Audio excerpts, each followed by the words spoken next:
Good afternoon. I welcome everyone to the administrative meeting of the Bernalillo County Board of Commissioners for Tuesday, March 26, 2019.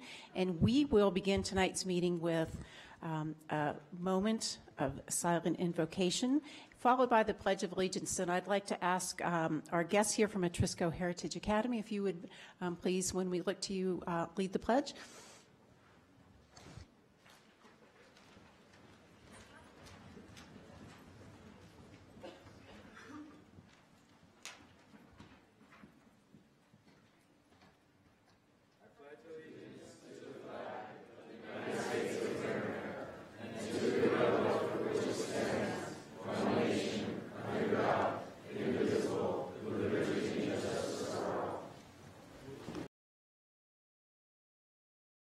Visitors here.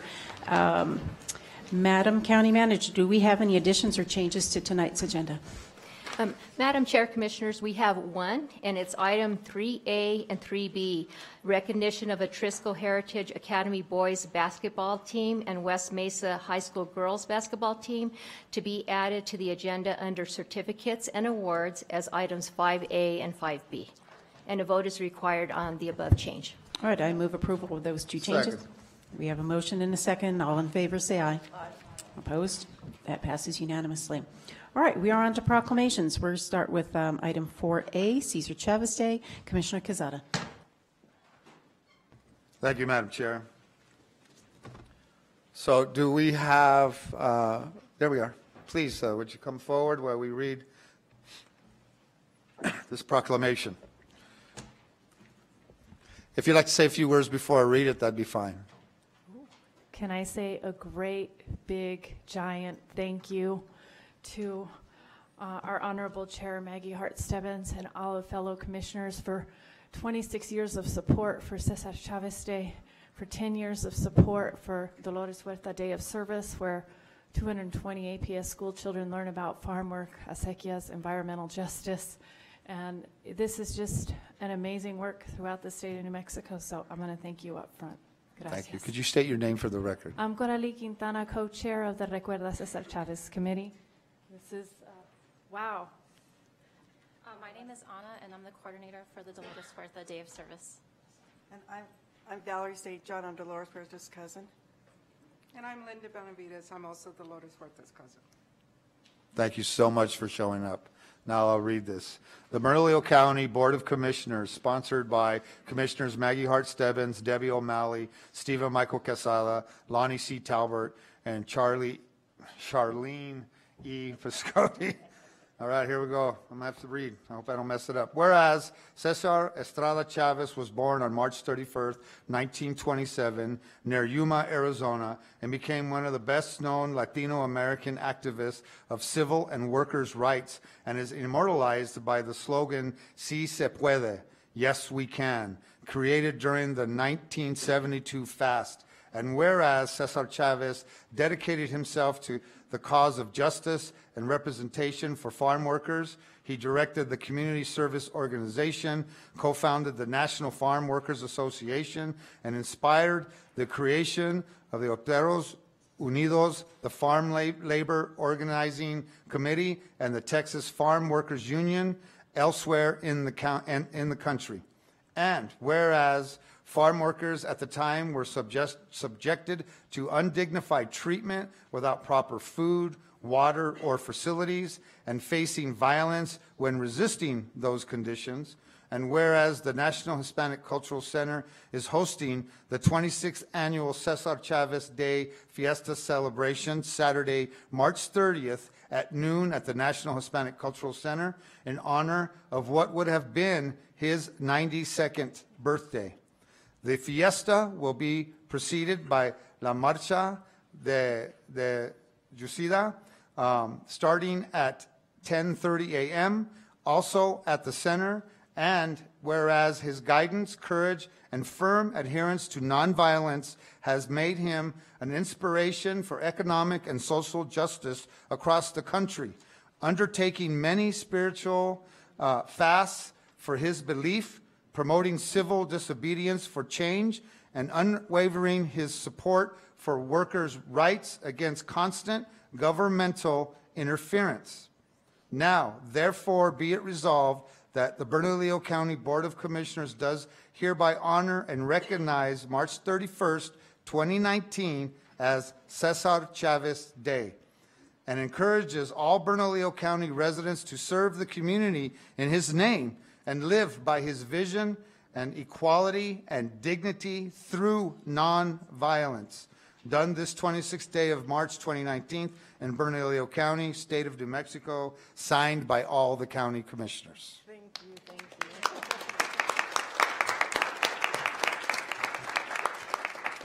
So I got another one. This is another really important proclamation for us here. So this is sponsored by Commissioner Hart Stebbins, Debbie O'Malley, Stephen Michael Quesada, Lonnie C. Talbert, and Charlene E. Piscotti. I did that right. I needed a warm-up. Whereas Dolores Huerta, a proud New Mexican, was born on April 10th, 1930 in Dawson, New Mexico, and along with Cesar Chavez, co-founded the National Farm Workers Association, which later became the United Farm Workers. And whereas Dolores Huerta dedicated herself to the lives and struggles of farm workers and helped organize the Delano Grape Strike in 1965 and was the lead negotiator in the workers' contract that was the results of that strike. And whereas Ms. Huerta, in the originator of the farm worker strike, Montequier, called Si Se Puede, and is the role model in the Latino community. And whereas the 10th annual Dolores Huerta Day of Service and Learning will take place Friday, March 29th, 2019 at Sanchez Farm from 9 a.m. to 1 p.m. to celebrate the life and accomplishments of this inspirational woman.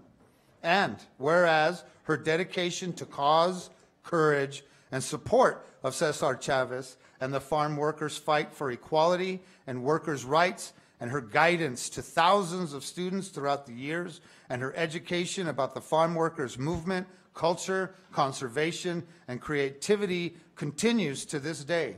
Now, therefore, be it resolved that Bernalillo County Board of Commissioners does hereby honor and recognize March 29th, 2019 as Dolores Huerta Day, and encourages all Bernalillo County residents to serve the community in her name and participate in the Day of Service honoring this great New Mexican.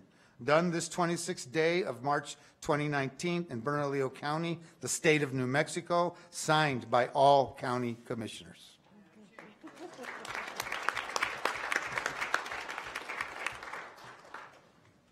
Madam Chair. And I want to thank Commissioner Quesada for bringing these forward. It is always an honor and a pleasure, always to do the Cesar Chavez recognition, but Dolores Huerta also this year. It's so cool to have you here. I read recently that Dolores Huerta will receive the Radcliffe Medal this year and rightfully take her place among some of the most transformative women in the world. She joins people like Ruth Bader Ginsburg, Sandra Day O'Connor, Toni Morrison, Billie Jean King, Alice Walker, Marion Wright Edelman, and a number of others who have been chosen for this very prestigious award. So I was really excited to see that it's not just us here, but around the globe people recognize her, and I hope that I will be there when she receives the award. So wonderful to know that she's receiving that honor. Si se puede. See. And I'd like to invite you, if you have anything else you'd like to say, please do. Real quick, Honorable Chair, fellow commissioners, this is the first time Dolores Huerta will be present for the Lotus Huerta Day of Service and Learning at Bernalillo County Open Space on Friday the 29th. So I hope everyone here comes on the 30th, but for those of you who are county commissioners, it will be a very special day at Sanchez Farms. And this is Ana Maldonado, our Day of Service coordinator. I would like to thank Honorable Chair Maggie Hart Stebbins and fellow commissioners for this great opportunity.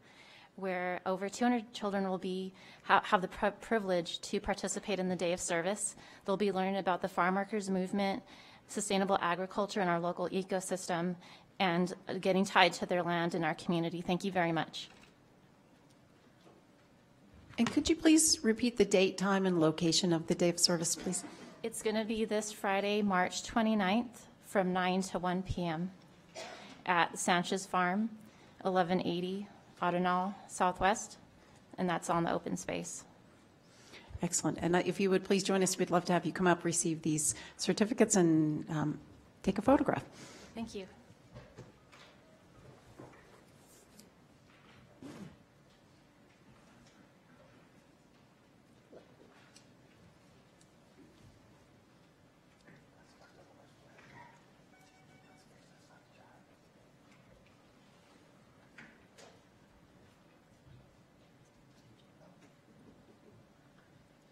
Just a little bit farther. There you go, that's center.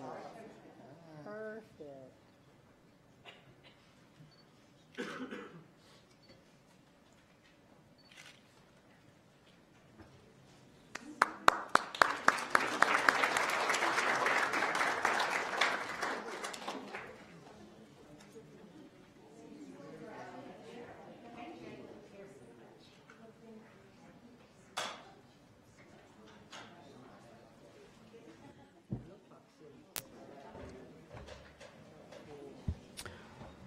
All right, we are now on to certificates and awards. Commissioner Quezada.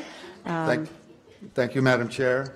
First, I'd like to call up the Atrisco Vista Academy High School boys basketball team.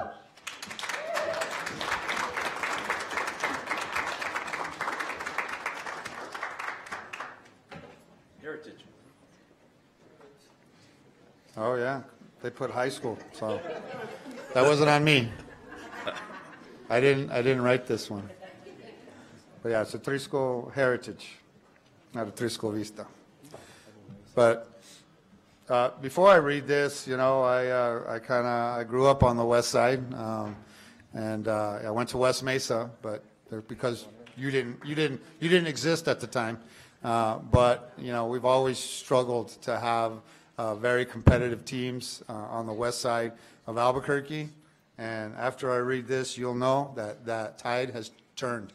And very proud of all you guys and all you coaches. Coaches, they're the reason why you guys are successful. And you know, always thank God for your coach, man, because without him, there ain't no leader.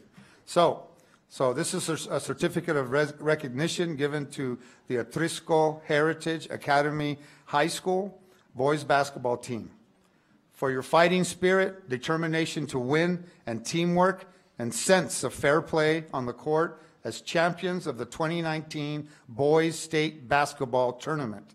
The Atrisco Heritage Academy boys basketball team was declared the state champions on March 16, 2019 at the Dreamstyle Arena, The Pit, after defeating Santa Fe High School in the championship game by a score of 61-58.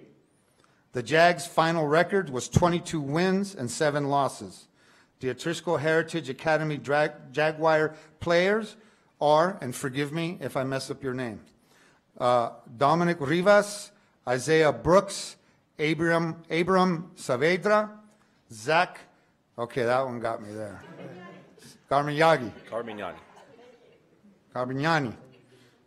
Josiah Ramos, DeMarcus Sutphin.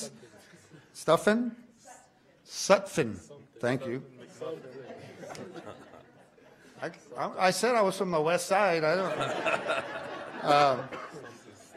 don't. Marcus Crawford, DJ Ornales, Elijah Sims, Malachi Hernandez Crawford, Elijah Jaxiola, thank you, Christopher Galvadon, Kobe Wade, Dion Padilla, and Javier Jimenez.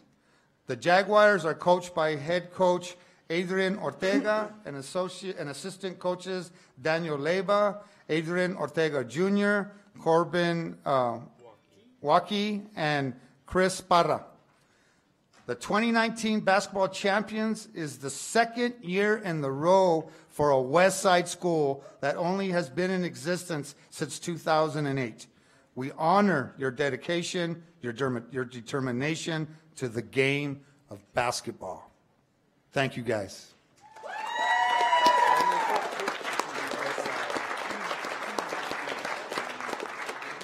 Coach, if you'd like to say a few words? Well, thank you all for having us here. We're very honored, and we want to thank our neighbors down the road. West Mesa High School did a great job with their girls basketball program as well. You guys will honor them next. But I think it's important to understand with these young men is that they do it the right way. They grew up in our community. They went to our middle schools. They started our school as freshmen. There's no transfers in this bunch. They got it done in the classroom. They represent their school in leadership roles. At school, many of them are in Senate. So I think it's important that it's beyond basketball. So when they leave our program, they are going to be more than ready to be productive members of society, and that's what's important to us. So thank you all for having us. Congratulations, Coach. Congratulations. Yeah, my name is Coach Adrian Ortega. Come up and get this, and all you guys come up and take a picture.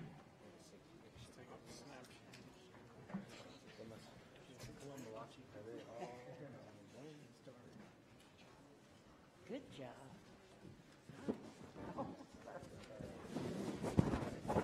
Congratulations. Congratulations. Hi. Congratulations, sir. Yeah, who knows? Hopefully, just be positive. Congratulations. Hi, congratulations. Congratulations. All right, they're tall. They can reach. Hopefully they know. They've done this before, right? We're trying. Hi. Congratulations. Good job, guys.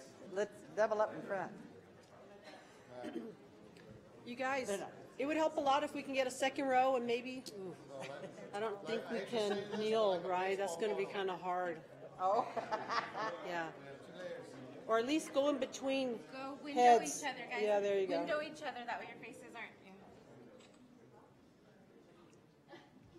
We're going to do this kind of thing. It was. That's all right. That's okay. It's about them. Oh, yeah.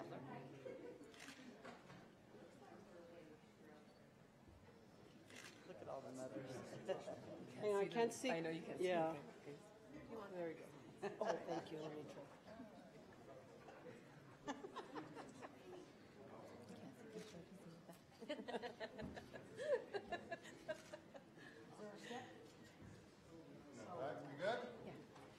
All right. Yay. Congratulations.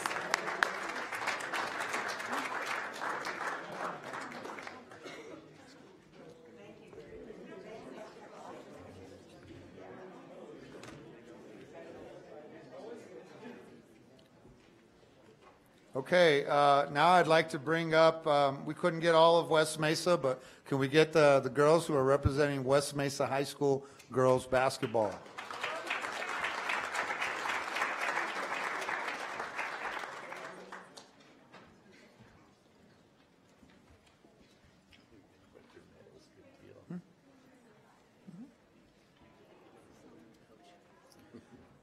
Hi, Hello. welcome. Thank you. Thank you for having us. Yeah, so I'm the West Mesa alum. So proud. So this is a certificate of recognition given to the West Mesa High School girls basketball team. For your championship effort, exemplary teamwork, and outstanding play on the court as the state champions of the 2019 girls state basketball tournament. The West Mesa Mustang girl basketball team was declared the state champions on March 16, 2019 at Dreamstyle Arena, the Pit, after defeating Hobbs High School in the championship game by a score of 63-51. That win brought the Mustangs' record on that year to 28 wins and only 3 losses. We honor your tenacity, and those 3 losses all came to the same team. Okay, let's see. Where was I at? Okay, during the regular season, and you averaged those losses by beating the same Padilla Vista team on your way to the title.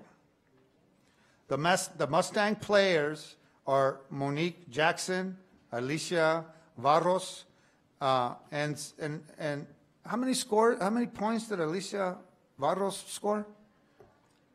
Or you may be thinking about her Her sister, season? Esperanza Vargas. Esperanza Varros, okay. Okay, so there's two Varros.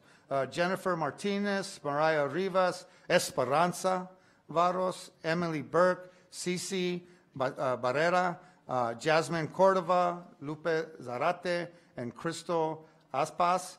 The Mustangs are coached by Manny Otero, coaching staff Lee Barro, Patrick Fuentes, Ashley Giron, Richard Espinosa, Timothy Jackson, and team manager Sui Velta. The Mustangs are ranked in the top 100 high schools nationally and have brought West Mesa its first state basketball championship since the school was built back in 1967.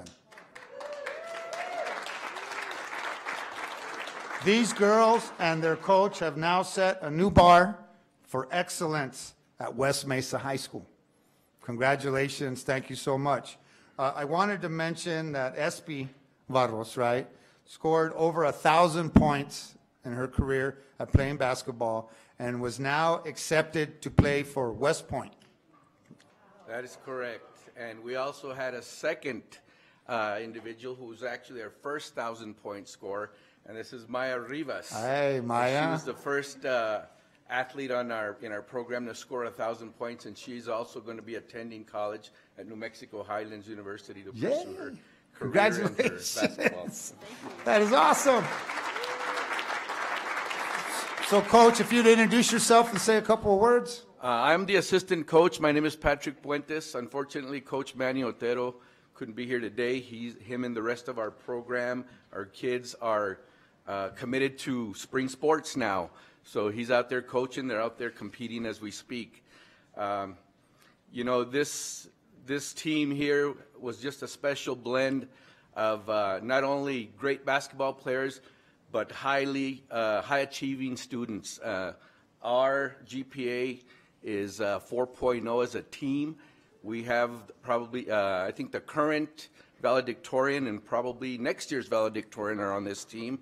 These girls, diminutive in stature, but gargantuan in heart and in skill, just never seem to amaze. When you see them out on the court, it's a little misleading when you see their size.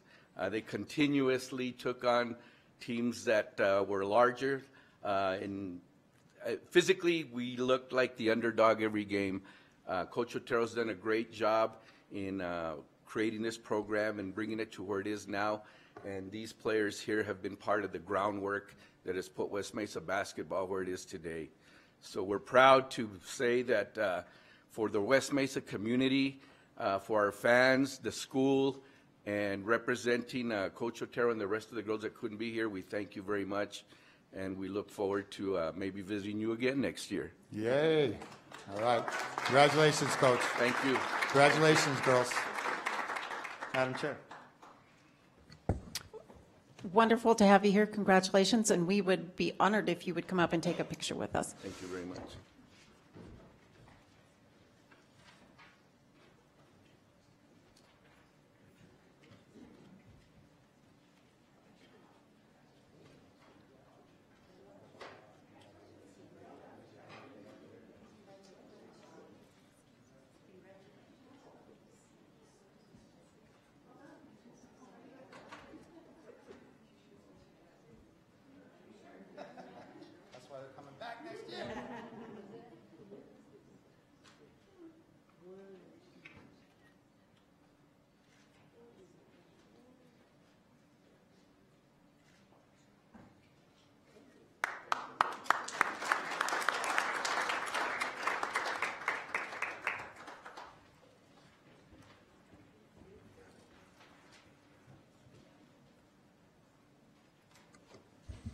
All right, we have no board and committee appointments that are separate from the consent agenda, so we are now on to public comment.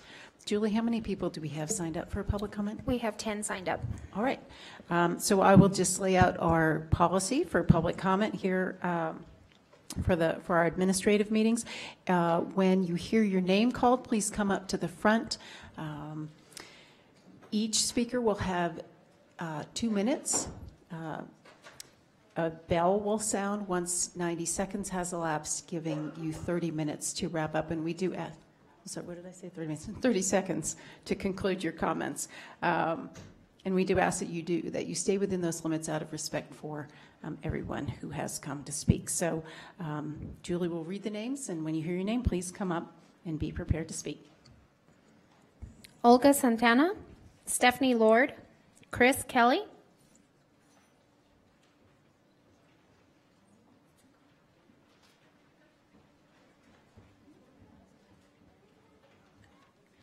Good evening, Madam Chair. My name is Fabiola Lanteros, and I'm asking permission to interpret for Olga.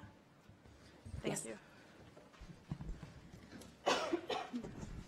Muy buenas tardes, señora presidenta y miembros de la comisión.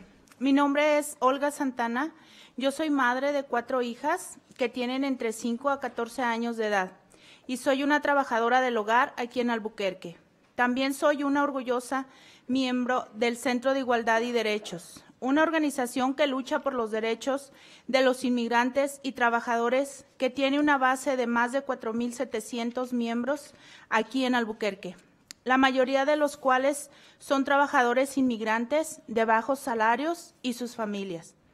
Hoy miembros del centro están presentes para agradecer a la Comisión del Condado de Bernalillo por pasar con un voto unánime el mes pasado la resolución para expandir leyes contra la discriminación y para hacer a Bernalillo un condado más amigable para los inmigrantes, aprovechando las décadas de trabajo y el legado de orgullo que tenemos a nivel local y estatal para pasar políticas que sean conducentes a la integración de nuestras comunidades.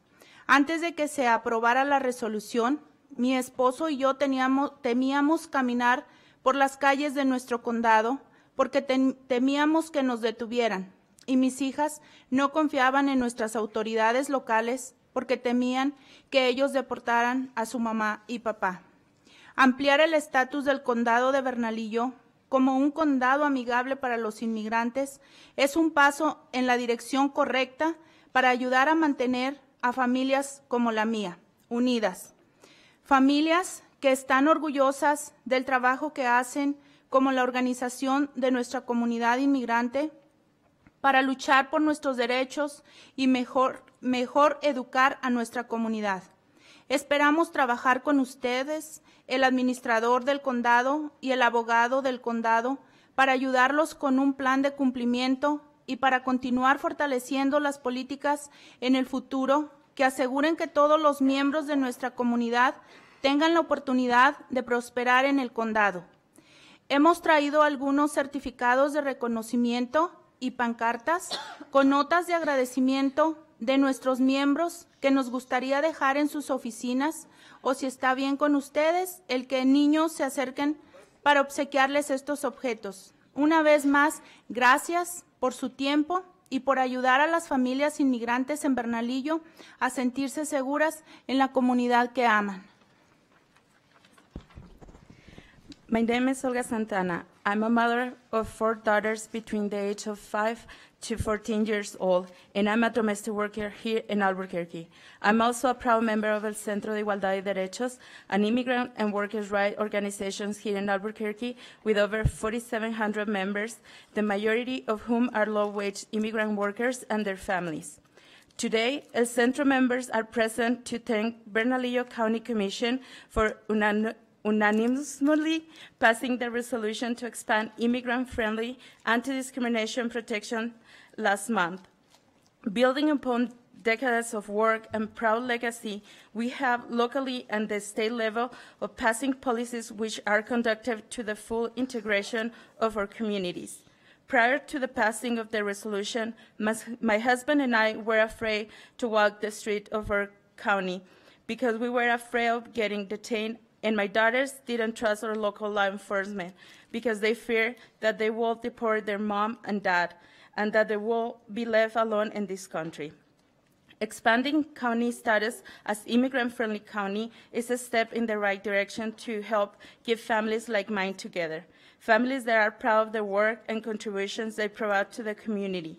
We look forward to working with you, the county manager, and the county attorney to help with an implementation enforcement plan and to continue to strengthen policies in the future that ensures that all members of our community have the opportunity to thrive.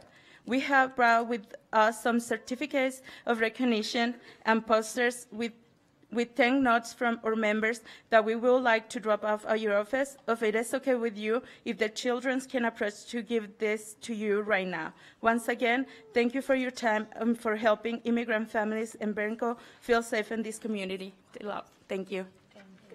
Thank you. And if they would love to come up, we would love to have them. Thank you.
Stephanie Lord, Kris Kelly, Rudolph Serrano. Hi, I am Stephanie Lord. Thank you for allowing me to speak. I am in Bernalillo County in District 5. And I'm here today. I brought this lovely map that you can see here.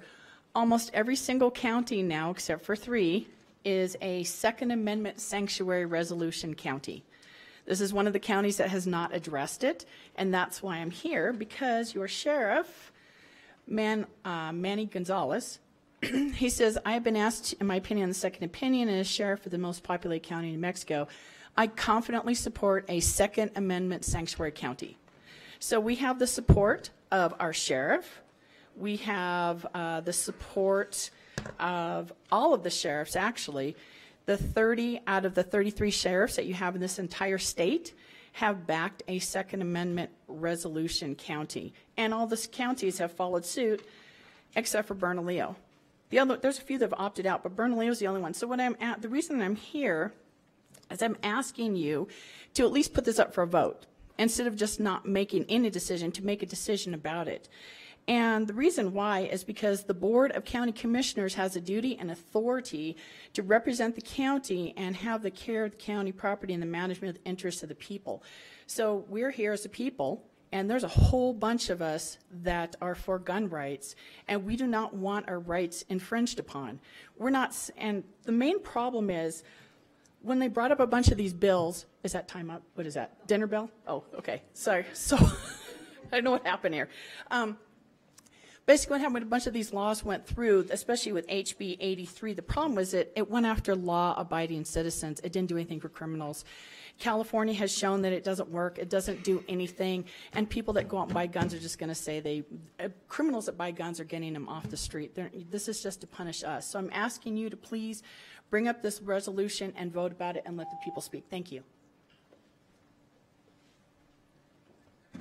Kris Kelly, Rudolph Serrano, Thomas Souther. Good evening. Thank you, Commission, for your service and for letting me speak. My name is Kris Kelly, and I'm here as a longtime resident of District 1. I'm also in support of the Sheriff Gonzalez's recent press release about making Bernalillo County a 2A sanctuary county. I would strongly encourage the Commission to adopt a resolution of this nature for our county. I attended many public hearings in Santa Fe and sent many emails to representatives to express opposition to the numerous bills of legislation that were ultimately targeting lawful gun owners. I am completely opposed to more 2A right restrictions on law-abiding gun owners. New laws will not deter criminals or people who have decided to commit a criminal act. I believe lawmakers should have focused on creating stiffer penalties for those who commit crimes with a gun. Criminals would think twice if the penalties for their actions were significant and fully implemented during sentencing. What happened during that legislative session was completely disheartening. I was utterly shocked to see how the state's Democratic lawmakers refused time and again to hear the voices of the people. Hundreds of supporters for gun rights, including over 25 sheriffs in the state, made their voices of opposition known, yet many of these bills continue to make it through because of the Democratic majority. And I also know the governor supports them. Your commission is in a really unique position to listen to us as your constituents and to do something to help us from this legislation that will ultimately restrict our rights, and by extension, because it's not really about the 2A rights, it's about our ability to defend ourselves and our family. This is especially important in Albuquerque. We've seen a 36% increase in crime since the Department of Justice came in to work with Albuquerque police. These guys are trying to do the best, these guys and gals are trying to do the best they can with their jobs, but they're handcuffed. And so I am grateful for their service and for the service of the Sheriff's Department members. But they are not going to be there in that moment if I need them. Thank you.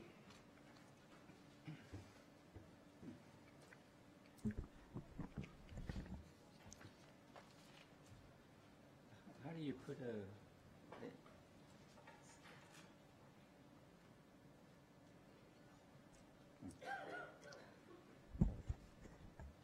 Good evening, councilors. My name is Rudolph Serrano, and I guess today I'm going to be the weatherman. I'm going to give you the weather for 2020 politics and the weather for what's coming and happening in our planet. This is the Scientific American of this month. You can find it there. This is the low pressure, high pressure wave. You know, when the weatherman tells you you have a low pressure or high pressure, it's pretty much the green or the red, but pretty much this is the Earth. It's the same ring, and it's an electromagnetic ring. This is the events that are happening right now. We have this called Rossby waves, and when these Rossby waves get locked, they turn the Earth into a big microwave. So that's what's really happening in global warming. You have these microwaves coming here from this longitudinal wave here to that longitudinal wave there, and or Tesla waves, and they just hit the Earth so hard, you know, that everything evaporates. And we saw this in August 22 when the Rio Grande drought in the north, and the droughts are coming when that rain comes down. That's what really happens in our planet right now. And we have the Rio Grande. We have time to make decisions right now here. And what do we want to do with the planet? We have 200 million people been moving out of their homes this year. I thought it was going to be with the next 10 years, but the intelligence community tells us that we only have 1 year to move. I already saw the first people moving from up north here to the town. They're moving here because we're in a blessed place.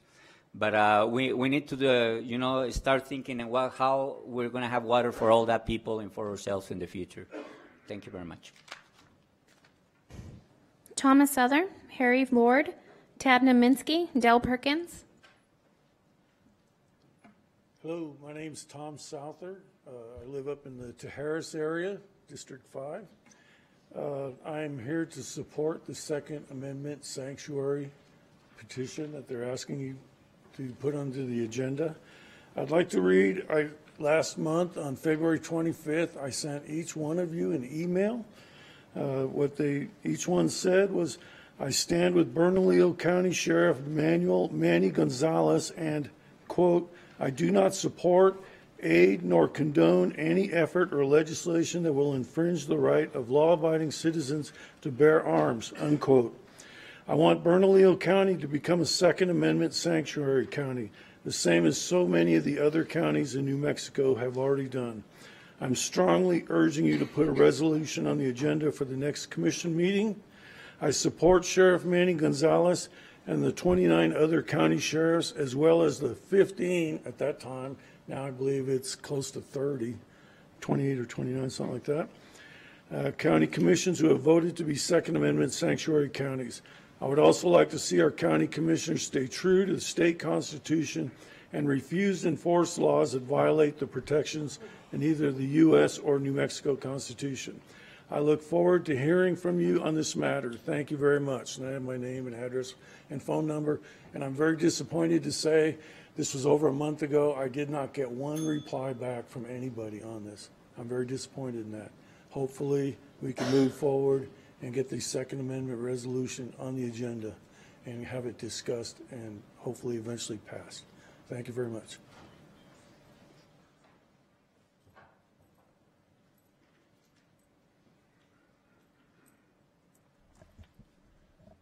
My name is Harry Lord, and I live in Sandia Park. And my wife talked to you a minute ago, and I just wanted to say that you all, when you took office, swore to uphold the Constitution of the United States. I did the same thing back in 1965. Okay? I have my shirt on. Anyway, Constitution of the United States, Second Amendment in part reads, the right of the people to keep and bear arms shall not be infringed. If you look up infringed in the dictionary, that means hindered in any way. They can try to talk what they want, but that means hindered in any way. And at least one of the laws that they passed in Santa Fe this year, the universal background check, says hindrance. And it only affects law-abiding citizens because criminals are going to sell their guns on the street. They don't care. Okay? That's hindrance. And so I'm supporting my wife's proposal and Tom and a few other people. Thank you very much. Tad Naminsky, Dale Perkins, Damian Cruz, Don Schrader. Thank you. My name is Tad Naminsky. Any constitutional amendment means nothing to unconstitutional government, to whom I'm speaking right here. As simple as that. County, not constitutional government. Bernalillo County, of course. So City of Albuquerque too. And I can prove it anytime. Now, well, we had all kind of placards, awards, and so on.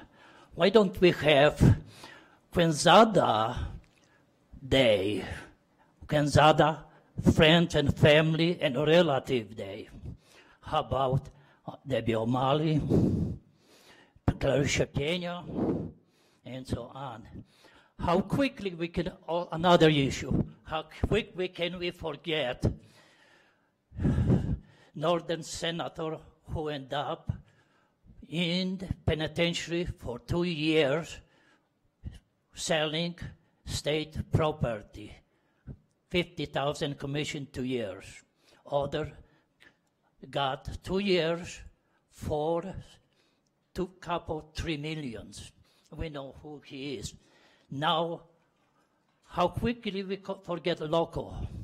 Well, Linda Stover, I believe her, she was director at Planning and Zoning Department. I believe it, right? No? Oh, I'm sorry. So I better take it back, what I was going to say. So how about real estate transaction, real estate contract, and so on? How about Santa Lina? Nobody making money off you guys in the future? Well.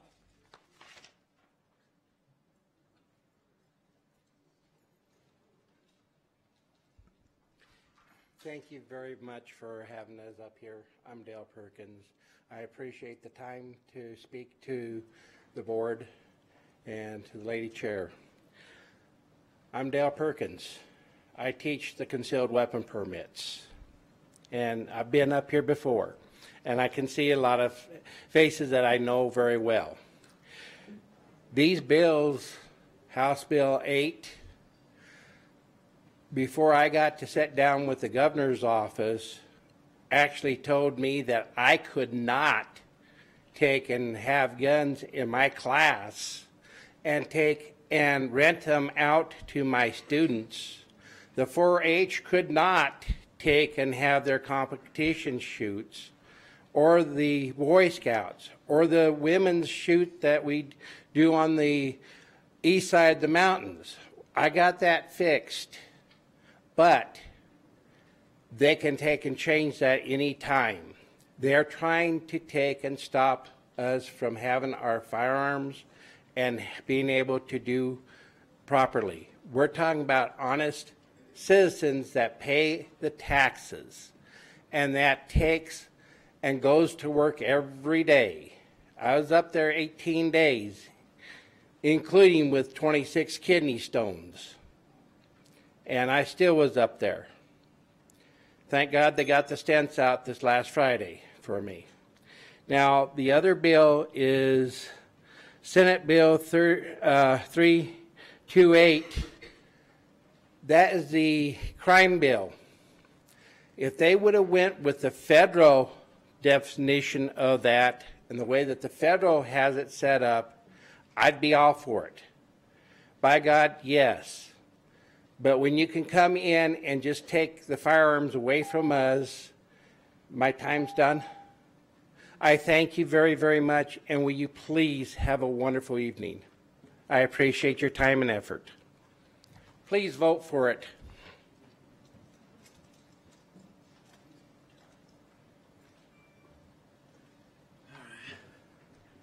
Buenos.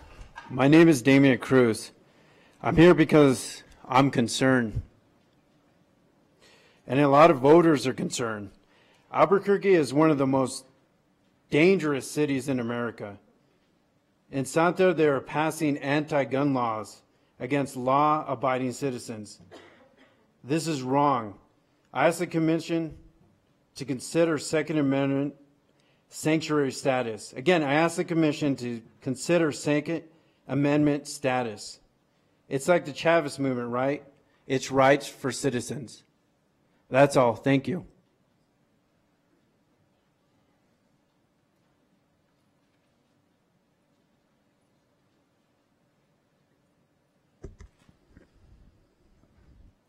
Why do many people take far better care of their car, their house, their pets than their body?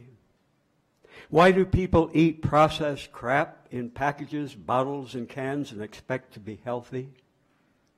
Would we pour diesel fuel into a gasoline engine and expect it to run?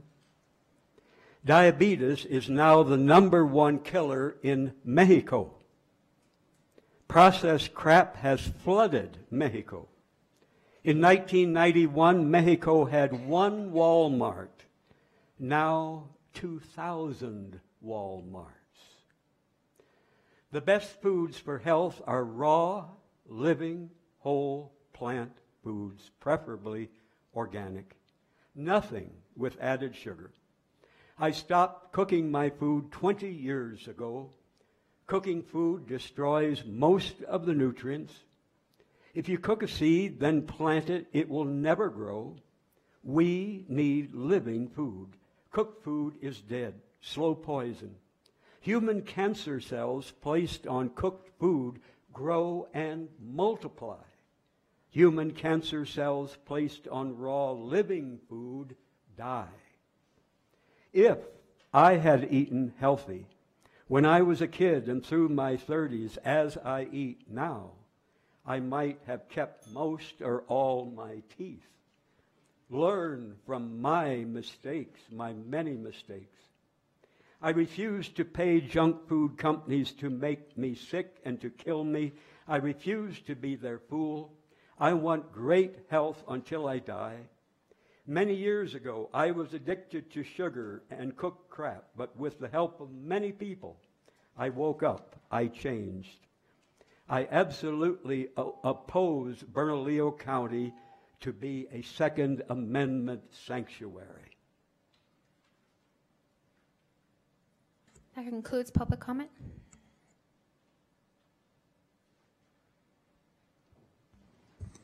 Thank you.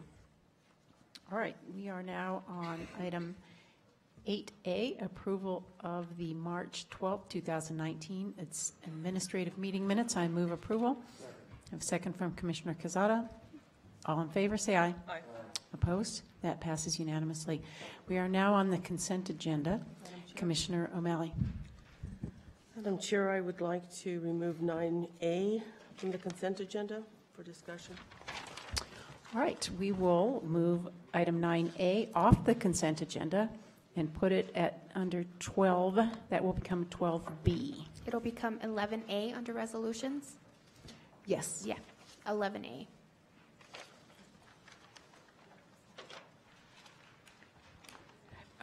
Why would Was that it- not go under approvals? Is it 9A that you're removing? 9A, which is the third quarter budget.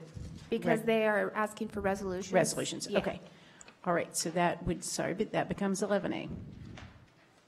Thank you. All right, I move that we approve the consent agenda. Do we have a second? Second. Second from Commissioner O'Malley. Madam Clerk, may I please have financial, actually, we've taken all the FRs off. So actually, this is the consent agenda. All in favor? We have a motion and a second. All in favor, say aye. Aye. Opposed? That passes unanimously. We are now on 10A, adoption of amendment to county code. And for the record, there's no public hearing for this item. Okay, so we have conducted a public hearing and no one is here to speak. So Madam Clerk, may I please have an ordinance number for 10A? Madam Chair, ordinance number 2019-5. All right, I move approval. Do we have a second? Second.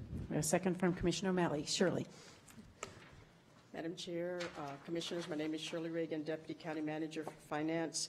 Stand here with for a motion to adopt ordinance 2019-5, amending ordinance 2006-16 to extend the 1/16% healthcare gross receipts tax increment countywide through November 30th, 2024. Commissioners, do we have any questions or comments? All right, seeing none, we have a motion and a second to adopt ordinance 2019-5. All in favor, say aye. Aye. Opposed? That passes unanimously.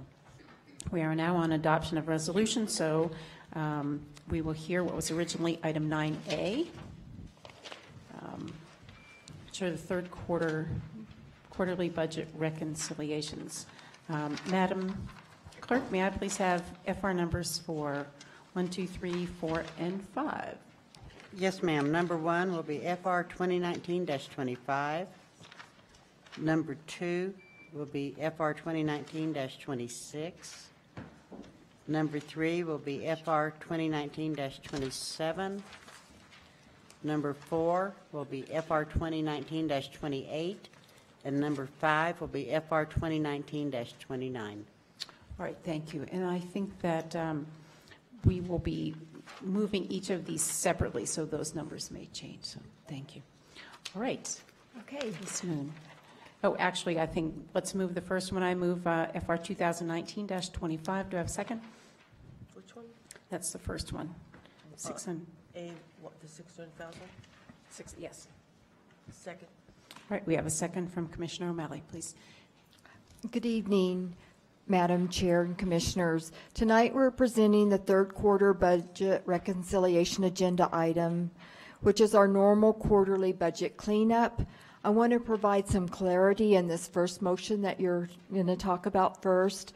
It appropriates fund balance in the amount of $600,000 for the purposes of funding one-time projects. The motion for $600,000 one-time projects will be selected by each division based on items from the one-times needs list. The Budget Office maintains a needs list by department that contains items not funded in the current budget. Those items can either be one-time or recurring in nature. The DCM and directors continually review and set priorities for incorporation into their existing or future budgets, contingent upon funding availability or internal trade-offs.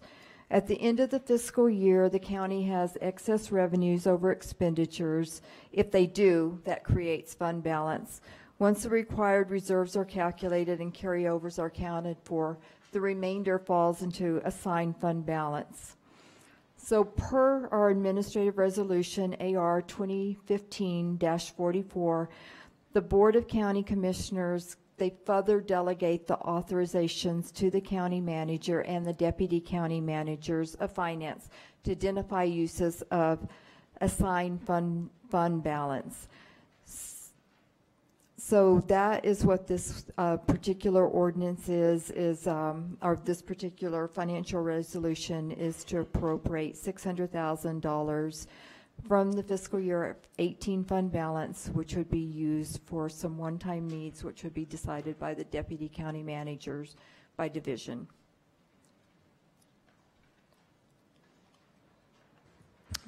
Questions?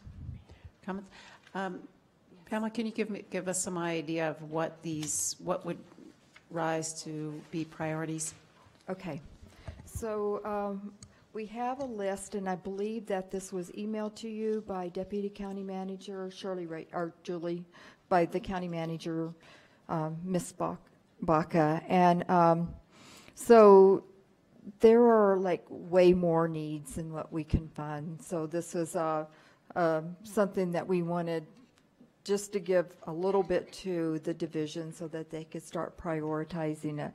And they include things like, I'm going to just try to pick off a few of the big items, like in the county manager, some software, additional cameras for MDC, amendments to Kenneth Ray McClendon monitor contract, broadcasting services, hoop houses, et cetera. So those are some of those examples.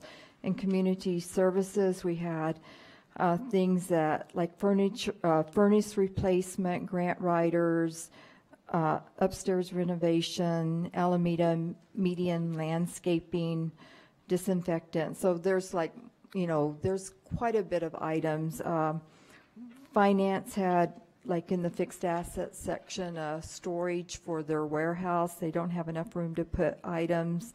An inventory system, payroll system, W-2 processing, public outreach campaign for the treasurer. General services had Adobe Illustrator upgrade, shelving, and some risk management, AED medical directions. There's more if you want me to. Yeah, the total is $3.8 million. So we're looking at taking that list and having them prioritized down to $600,000. Commissioner O'Malley. And you know what? Didn't look at every budget item as we were moving forward, but we've got ongoing projects, we have ongoing plans, et cetera. And I want to, for example, make sure maybe with the county manager that there is funding available. I think this is through, we are looking at, for example, the site that I guess, well, it's the old 4-H building, and we're looking at the potential for a plan there. Where is that money coming from for doing some planning? Is that already within the budget? I just want to make sure those are one-time costs, and I want to make sure that those kinds of things are already in the budget. I didn't look at I'm not looking at every department's budget. Well, Madam Chair, Commissioner O'Malley, so things like that are what would be typically funded. Those were just examples, but the addition or the expansion or renovation of the 4-H building, those would be things that we would be considered to fund. That's the funding that I have available. So just because it's not on the list, this is just kind of an ongoing list that we receive from the divisions and sometimes commissioners. Okay. Well, I know that Deputy Manager Vince is here, Vince Murphy, and I know that we've been working on this ongoing plan, which does take resources. I just wanted to make sure that there were resources available for looking at the plan and, looking at some site work. And that may already be in your budget. You might have a line item for that already.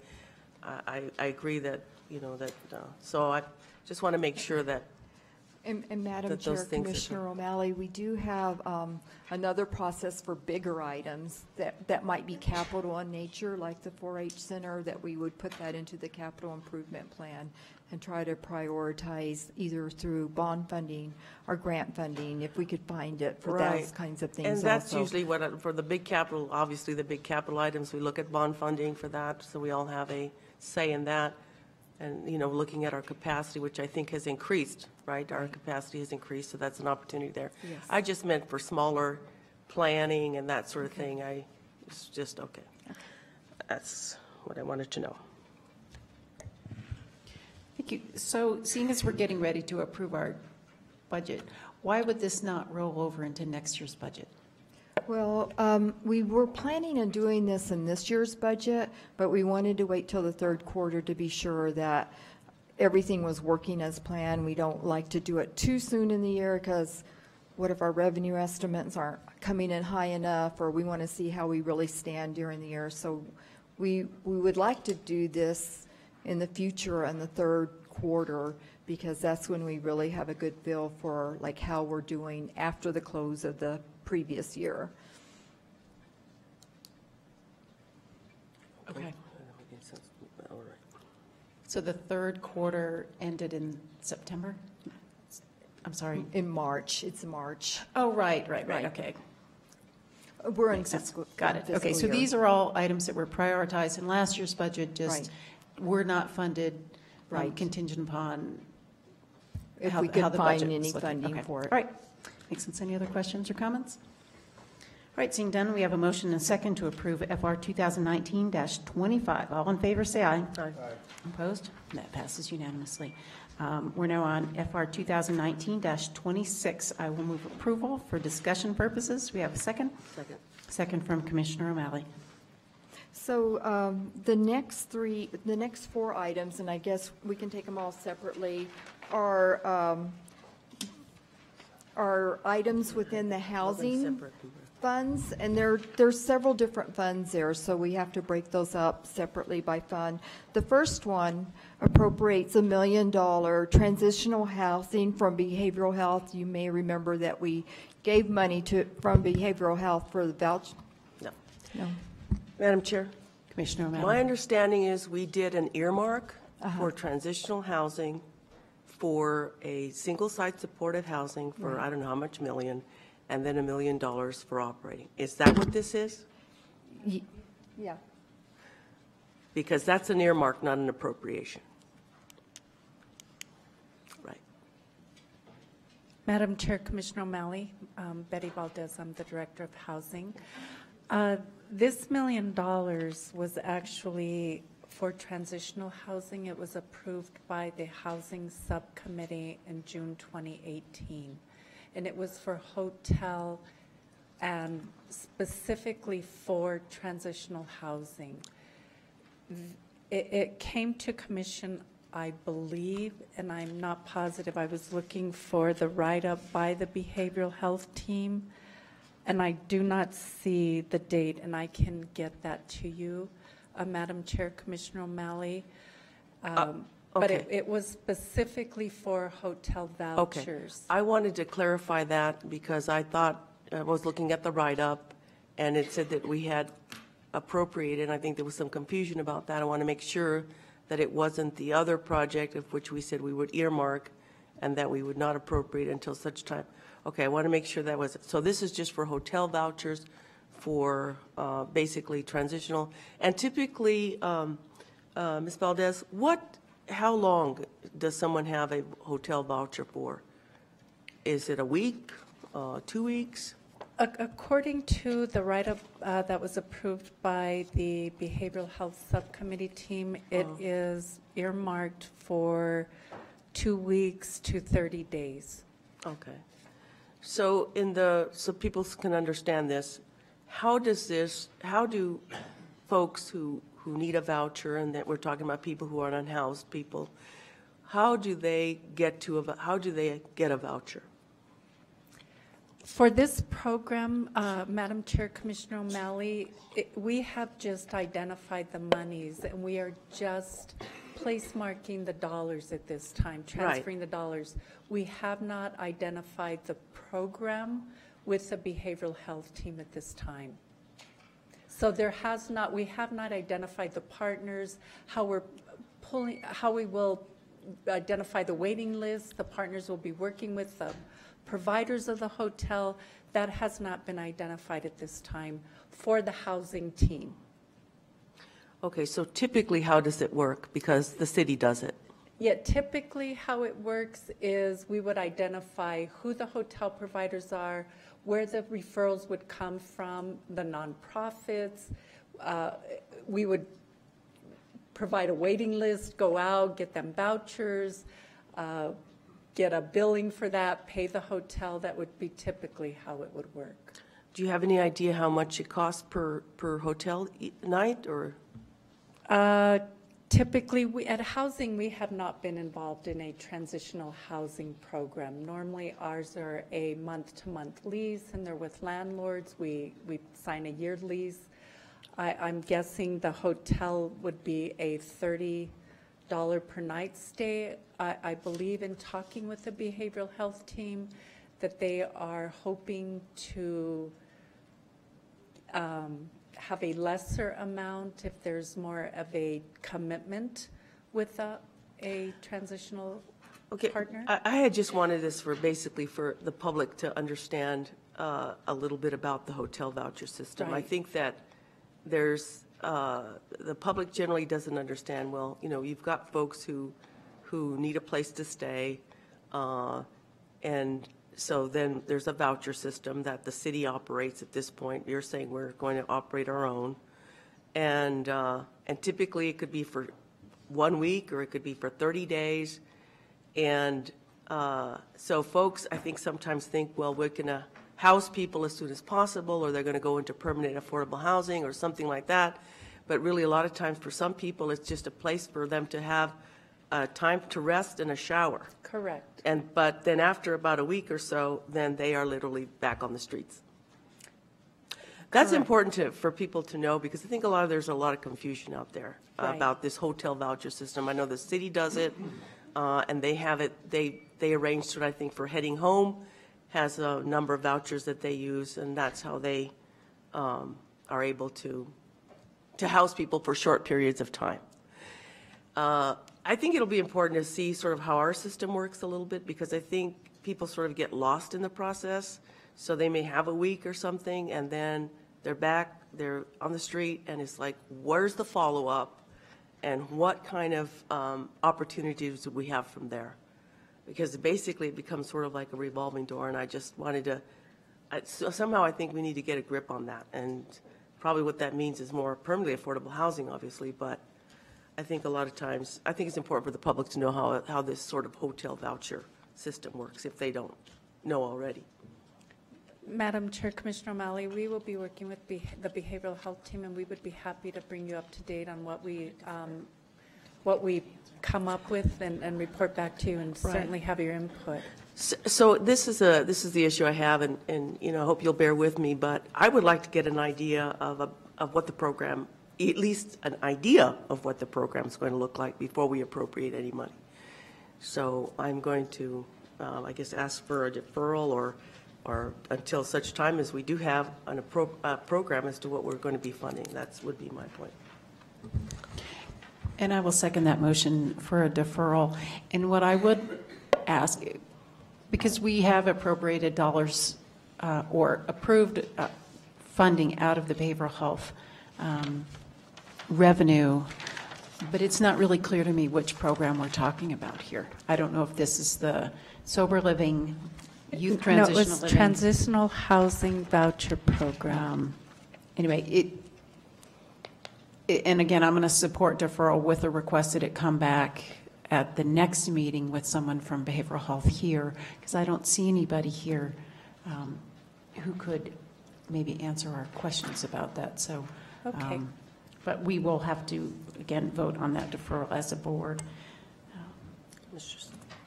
Any other questions? Commissioner Quezada. Yeah, Madam Chair, thank you. And I believe that when I went through this was, not only for people who are dealing with a behavioral health issue, but this is transitional. This is transitional for people who've been evicted from their apartment, who've lost their job. It's not always somebody who has a behavioral health issue. We need to know that homelessness isn't just affecting people with drug addiction or behavioral health issues. A lot of times, and that we don't see, it's kids and families and single mothers. And so I just want to make sure that we don't prolong this too long, because that's what that is, and I think you'll find that out in a week. But that's a big part of that. And the reason why that's a 2 week to a month, usually it takes that time to try to find something and find. I don't know if anyone's ever been in a situation like me, but you just can't qualify to get into a new place. You don't have the first and last month's rent, so you got to find somebody who's willing to work with you. And so, that comes into play. I just want everybody to be aware of that's part of the transitional funding for this program. And thank you, Commissioner Quezada. And I want to make it clear that I am absolutely supportive of the transitional housing vouchers. I think it's important that we understand what program this is going into. Is there any harm we would do by deferring this for 2 weeks? No. Okay. All right. Do we have, to our next meeting? I don't know if that's 2 weeks or whatever. Do we have any other questions or comments? We have a motion for a deferral of FR 2019-26. All in favor, say aye. Aye. Opposed? That passes unanimously. So we'll just ask that go on our next administrative meeting agenda. All right, so that makes item 9A3. That will be FR 2019-26, correct? All right. All right. I'll move approval of FR 2019-26. Second from Commissioner Quezada. Ms. Moon. The rest of the items are true up of grants amount, trying to get them to the right fund and the right amounts. So I can go into them in detail, or you can look at them that way, depending on your pleasure. All right, Commissioners, any questions on FR 2019-26? Seeing none, we have a motion and a second. All in favor, say aye. Opposed? That passes unanimously. We are now on FR 2019-27, right, Madam Clerk? I move approval of FR 2019-27. Second from Commissioner O'Malley. Any questions or comments? This looks like it is taking a HUD grant and using it for a Sable Village. Right. Right. All right. No questions or comments? We have a motion and a second. All in favor, say aye. Opposed? That passes unanimously. We're now on FR 2019-28. Looks like the same item, appropriating funds for the Department of from HUD, Disabled Village, and El Centro. I move approval. Second from Commissioner O'Malley. Any questions? None. All in favor, say aye. Opposed? That passes unanimously. All right, we are now, thank you very much. We are now on approvals. 12A. Madam Clerk, may I have a financial resolution number for 12A3? FR 2019-29. All right, I move approval of, we have a motion and a second from Commissioner Quezada. County Manager. Okay. Madam Chair, Commissioners, good evening again. So what you have in front of you is approval for the design build project for the Alvarado Square renovation and the Commissioner Chambers building. So we realize that this is a huge decision, and we know that you all have not taken it lightly, and we do appreciate your questions and your concerns. So as you know, we met last Tuesday. We had an open meeting with the design build team, and you were able to answer to ask questions, and they were there to answer them. And we are hoping that they were to your satisfaction. And then we appreciate the time that you all took a few months ago and then just recently as well to tour the building. So again, we realize that it's a tough decision, and all I'm going to do is just give you 10 reasons why I know that this is a good decision. So the first thing is the convenience to the public through consolidation. As you know, we're selling a few buildings. We are decreasing our footprint. Also, number two is increasing staff communication and efficiency. So by having county offices located, we can streamline our operations by being located in one facility. Number three is reduced operating and overall maintenance cost. So employees in county departments are currently spread out in around 6 different facilities, which creates inefficiencies and duplication of support services. So again, this would accommodate the public, and it's kind of, you know, we're trying to create a one-stop shop for the public, and we want to be more accessible to them. Number four is there's approximately $22 million of deferred maintenance in the 6 buildings that are currently being housed by county employees. So those costs are being avoided. Also, number 5 is we're selling existing facilities. As you all know, the revenue will be generating revenue to the county and move those properties by moving those properties onto the property tax roll. The projected economic impact of the Alvarado Square project is estimated to be approximately $80 million. Approximately 450 related jobs will be created during the construction of the project. Number 8, the design build minimizes the risks to the county for cost overruns and change orders. Number 9, the people and employees working at the Alvarado Square will revitalize that area surrounding the surrounding neighborhoods and provide many new customers to the small businesses in that area. We hear a lot of restaurants that are they're really pleased, and businesses that we are going to be in that building, so almost 1,000 employees in that building. And then lastly, I think this is, and I know this is one of your concerns, was new energy efficient mechanical and lighting, and possibly, as you all had talked about and were very concerned with, possibly solar systems will be incorporated. So there's a lot of really good reasons, and it's all about being efficient, just decreasing our footprint, our physical and financial footprint, and just being customer friendly. It's very, very hard to access services in a government building, and we want to be accessible and approachable to the public. So with that, I'm going to turn it over to staff, and again, we've got representatives from the design build team that are here to answer any questions that you will have. Okay? Thank you very much.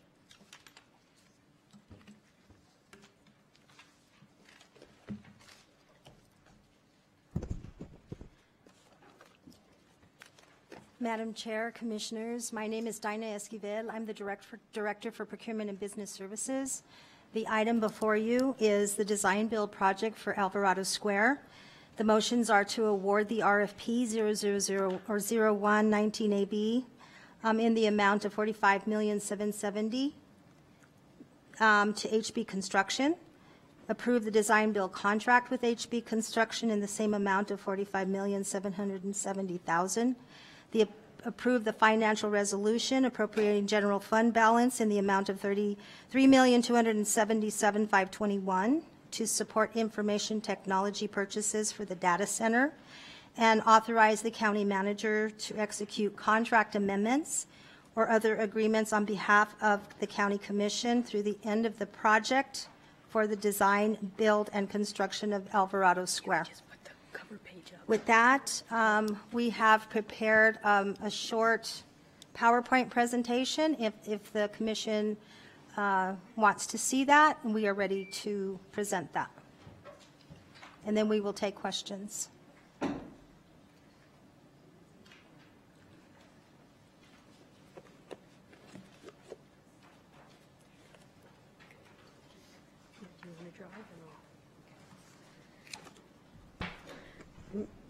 Commissioners, Madam Chair, Commissioners, Mary Murnane, Fleet and Facilities Department Director, Bernalillo County. Much of this information you saw previously at the working meeting, and so we'll just go through it really quickly, and if there's any questions, just stop us. So the first slide really is about the timeline, how we got to where we are now. The second slide is the advantages of the design build delivery method. And again, some of these you've already seen, but it might perhaps be useful to members of the public. Following that, we wanted to talk a little bit on the goals, and I feel like the county manager really brought these home in her initial remarks about facilitating community interaction, greater efficiencies in terms of meeting the needs of the public, and also in terms of staff being able to coordinate with one another without necessarily having to drive from building to building. For the Fleet and Facilities Department, we're very excited about the potential to have a building that meets our employees' needs and is a good building. Right now, we have a lot of people that are in buildings. They're in the basement. They're in buildings they don't have any windows in their office. They, have aging mechanical systems, these sorts of things. And we'd like to, we're excited about the opportunity to really provide a good building for the staff and for the community. And a big part of that is in improving the security footprint that we have. And there's been quite a bit of discussion about that, about having a single point of entry, about having security so that everyone in the building feels safe. And finally, I think for the county and for my department certainly, but I believe really for all the county, that we have a strong interest in trying to support sustainability, have an efficient building, and have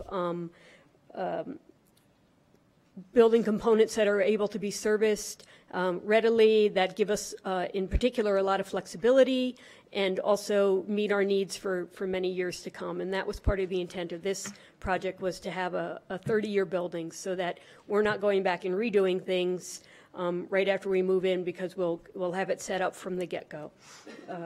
The design build team that was selected by the selection committee is HB with their partner Decker Parrott Sabatini. As you may be aware, they both have long history here in the community. We're excited about their work. We're excited about the proposal that they provided us, and we're excited about moving forward to really kind of a new era for the county. We've never had our own separate kind of consolidated facility, and so I think this will be quite a big change for us. There were some other questions that had to do with communication and transparency and communication. So what we would propose to do, and of course it's at the will of the commission, would be to present to the BCC on a monthly basis the project status, more frequently individually if that were desired. Of course, provide tours as requested, and then if any of the commissioners' staff wanted to participate on any of the subcommittees, or if there was a desire to have a different committee or a different arrangement, really it's at your discretion again. And then again, we'll have a partnering, if the contract's approved, we'll have a partnering session with our design build partners. And I presume that as long as it's not a quorum, we could have whomever from the commission wanted to participate at that. If more than two wanted to come, then I think we'd have to publish it as a meeting. I'm not quite sure how we would handle that.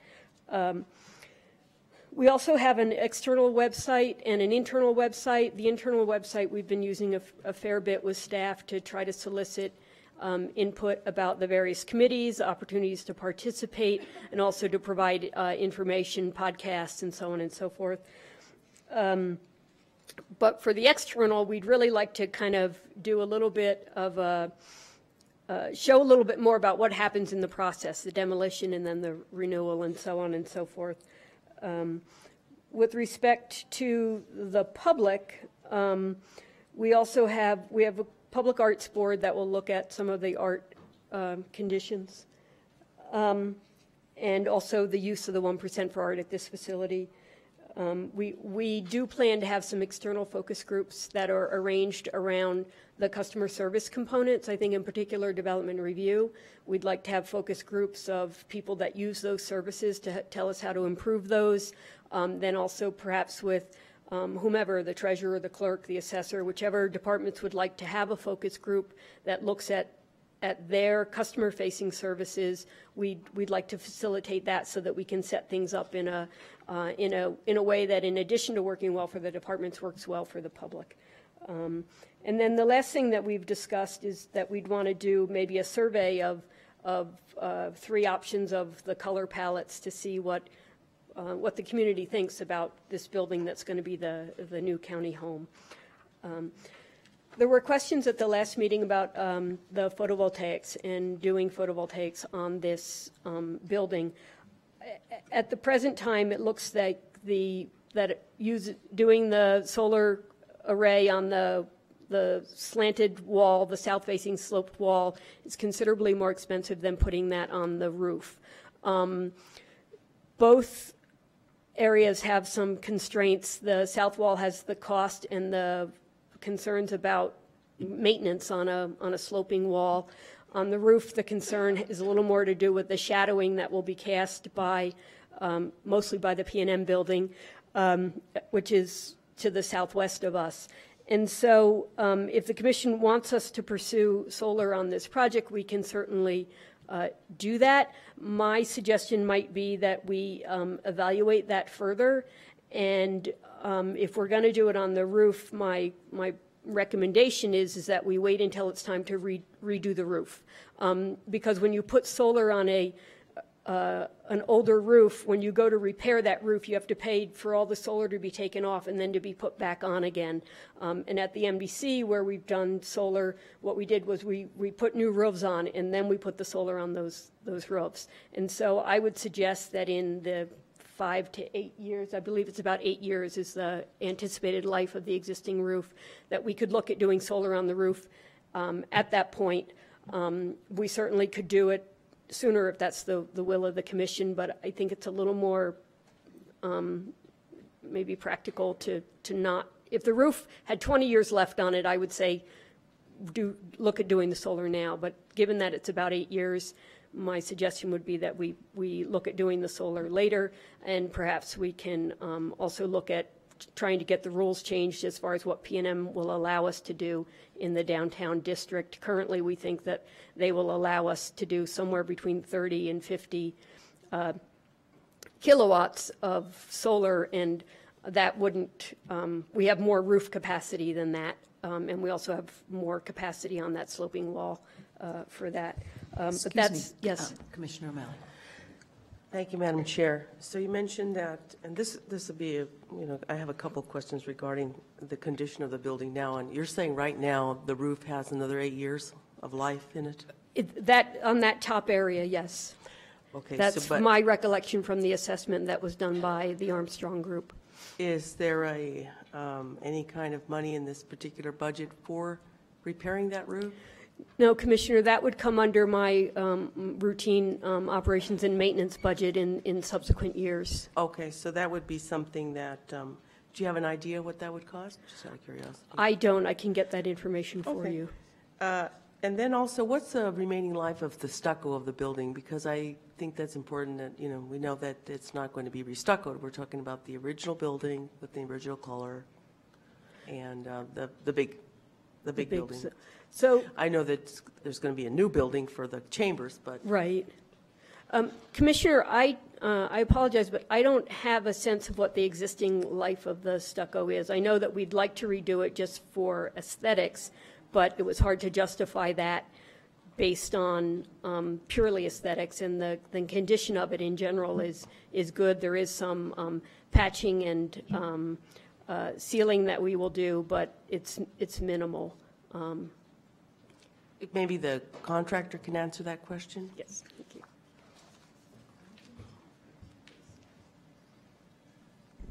I would be happy to. Good evening, Madam Chair, Commissioners.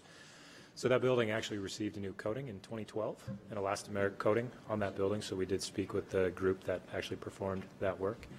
So the system is certainly dated, but it does have that new coating on it. So predominantly on the, let's see, would be the west-facing side where we will actually be attaching to the facility with the new building. We'll obviously be doing some patchwork there, and traditionally that's where that building is taking the most sunlight too, so that's where the damage predominantly is from the UV conditions. So it's our opinion that on the east side, the south side, the north side, it's in rather good shape. Madam Chair, I just have another question. So when you say coating, is this the spray coating that they do, like a color coat? Correct. Yeah, that is how it's applied. Okay, so it's not a new stucco, but it's a color coat that they spray on? Okay. Correct, and it's used very heavily in the commercial world, so very, it's a good product. Okay, thank you.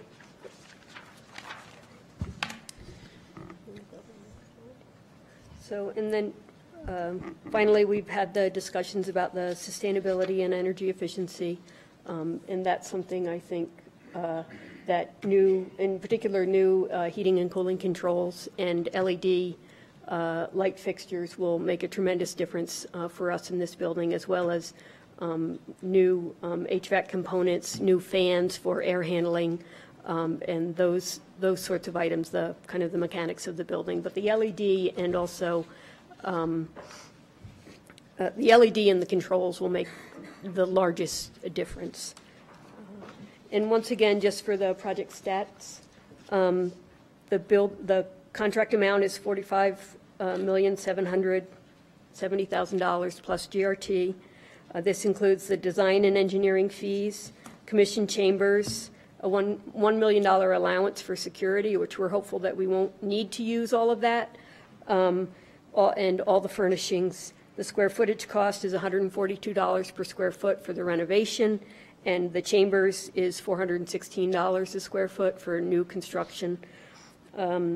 Basically, if we schedule, if this agenda item is approved tonight, the substantial completion date is February 26th of 2021 for the main building, and then the chambers would follow a couple months after in April 9th of 2021. And we stand for questions. Commissioner Pizzota. Thank you, Madam Chair. I've got a couple of things I'd like to discuss based on an email that I received. And, you know, I think you know that one of my big things was I wanted to have an employee health center. And so we have people questioning that.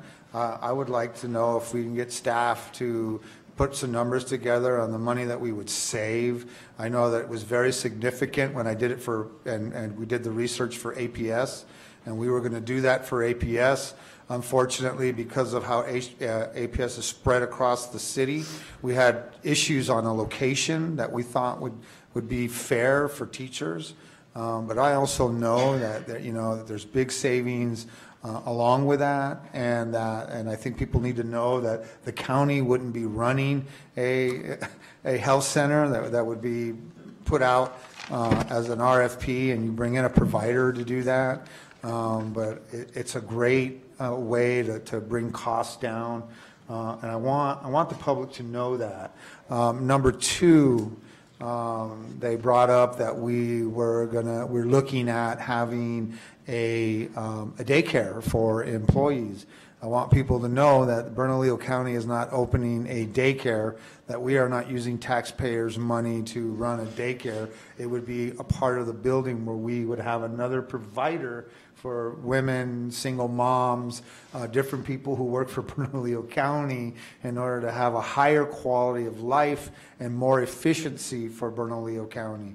Number three, what is the average age of the furniture in the offices that we occupy now in the building? I know mine is rather old, and I kept it, right, and I did keep it. But a lot of this stuff, what people don't realize, it costs more money to move it than to keep it. And so I just wanted to address some of those issues, and if you could come up with numbers for me in order to respond to those types of emails, I would really appreciate it. Madam Chair, Commissioner Quesada, and thank you for those questions, and I'm glad that you brought them up. So first of all, the employee health clinic, what we have done is we've carved out some space for the employee health clinic, and we are looking into it, and we agree with you and with whoever sent you the email. So it does save money, and so you know, we will be getting into that a little bit later, but we have carved out an area for the employee health clinic. And number two, I also agree with you. That's not, you know, we're not in the business to provide a daycare center, and we don't have the expertise to do it. So we did look into it, and there's an awful lot of regulations that CYFD has, and rightfully so. And so what we're looking at doing is maybe contracting with providers like in the general area that would be able to provide that service and to accommodate our employees. But again, we can't be paying taxpayer money to provide that service, and we're not in the business of doing that. So, and number three, as far as the age of the furniture, or I'm not really sure about that, and I'll let Mary answer that one.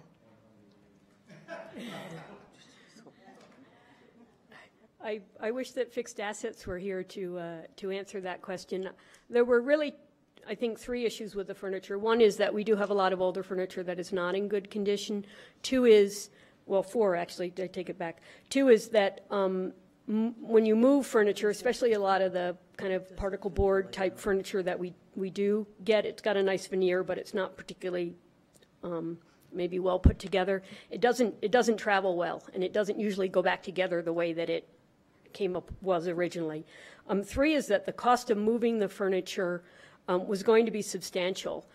So now we're looking at a greatly reduced move cost because we're not moving all that furniture. And then I think the fourth item was to have a building that appears, that has consistency, that is homogeneous in terms of the interiors. That was going to be hard to do with our furniture, and also with the open office systems furniture, to give the employees the types of space that they need.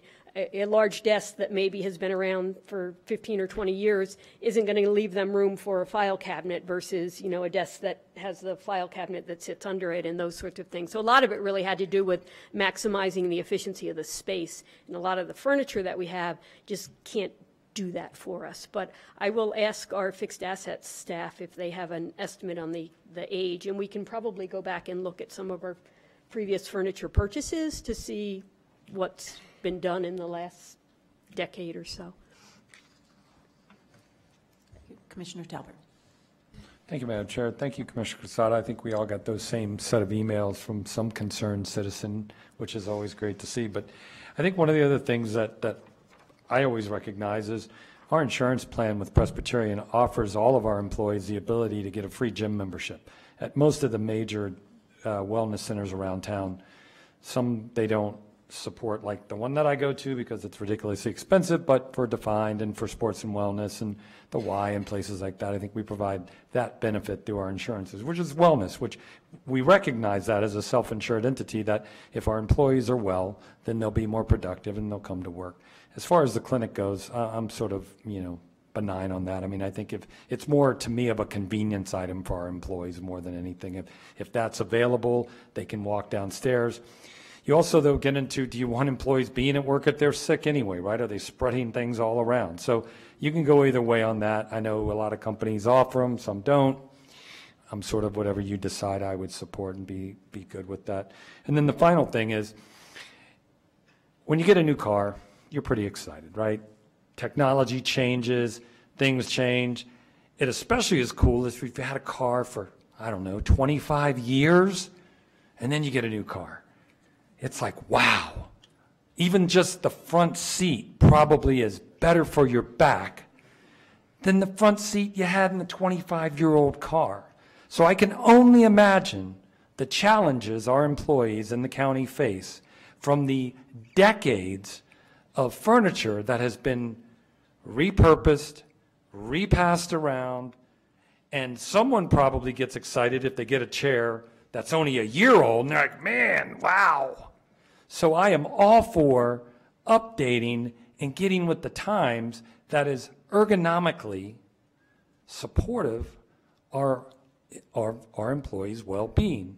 So get rid of all this stuff. Yeah, get the new stuff, because I guarantee you the desks, the modular furniture, the chairs, all of that alone being a heck, man, get 2015 models. I don't care if you can get a discount, but even 2015 would put us into a much better era for our employees' wellness. Thank you, Madam Chair. Commissioner Piscotti. Thank you. You know, I do have a question about the workout room. Isn't there some existing workout equipment that would be going to Alvarado Square? Yeah, Madam Chair, Commissioner Piscotti, that's correct. We have we have workout equipment at a few different buildings. We also have some that we can, as Parks and Rec replaces equipment at the community centers, we can take some of that and put it into the building. Right now, the health center and the gym are planned to be what's called a warm lit shells, meaning that the space is there, it's ready to be occupied, but it's not necessarily equipped. And for the health center in particular, it's because we don't have a provider, and the expectation is that the provider will bring a lot of their own equipment, or that would be something that we'd work out with a provider if we go that route. So we do plan on moving equipment from other buildings into the new building. Okay, good to know. I just want to say that I want this to succeed. I think we all do. You know, it's a huge project, and I have to say that I do feel much more comfortable since the last meeting that we had a public meeting with all the stakeholders there who answered our questions. I got a big box of materials with binders and plans and all sorts of things, contracts, different things. So I was able to look at that. I know County Manager Julie Morgus-Baca, you did a great job of the 10 items. I think that was important to talk about right here. And so, you know, again, I just want to say that I want to say this to the public, because I know I do get comments from people about, you know, why is the price so high, things like that. And so I think it's important for people to know a few things. One, that the work that goes on at these meetings is so little of what we all do, that, you know, we work on this stuff and we research this. And, you know, I have to say that box of materials made for some darn good reading at home. I was just going through like hundreds or thousands of pages. So, you know, I think that the public needs to know that we do our research, and I think this commission, I haven't known any other commission. This is my commission. But I think we're all really good at asking questions, perhaps to the point of being obnoxious. But we have to do that. That's our job. And I just want the public to know that we do that. It's not just us up here asking questions here in the spur of the moment.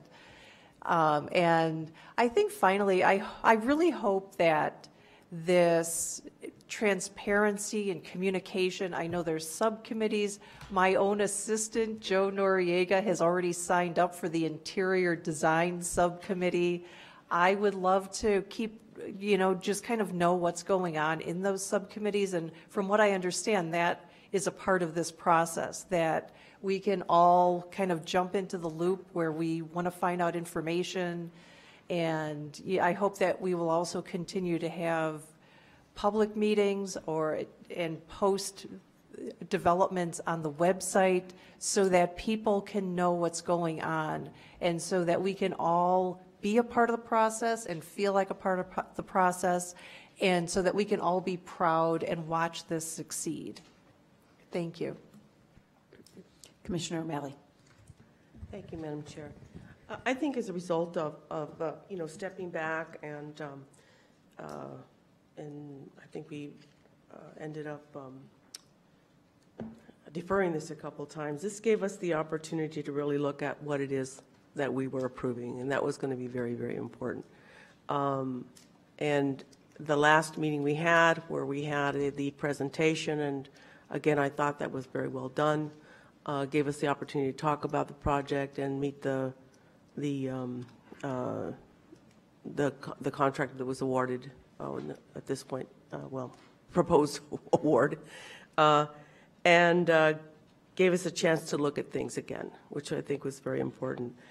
Because as Commissioner Piscotti said, we want to make sure that this is successful. So what do we need to do to support its success? Are we looking at, it's important to know what it is we're going to get. For example, I didn't know that it did not include maybe a new color on the building, which is important. I'm glad that, I know that now, so that we have certain expectations now as to what we're looking at moving forward. Per square foot, and I think that it seems to be a good deal for the county. We made the decision, I certainly did, to acquire the building. And it really helped to visit it. I hadn't toured the building. It was helped to visit it a few weeks ago, and it's very lonely over there. It needs big pick-me-up, and I think, as was mentioned, it has good bones, so I think that's going to work out really well. Again, I think it's important to know what it is that we were going to purchase. It looks like the solar piece, I guess we're going to need to work on that. It doesn't look like we have enough time to really secure that because of the P&M issue, P&M question. That's all I had. Thank you, Madam Chair. All right. Commissioners, any other questions or comments? Thank you, Mary, for the presentation. Thank you, Dinah.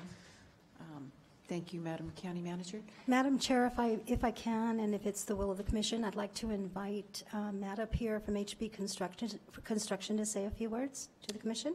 That would be welcome. Thank you.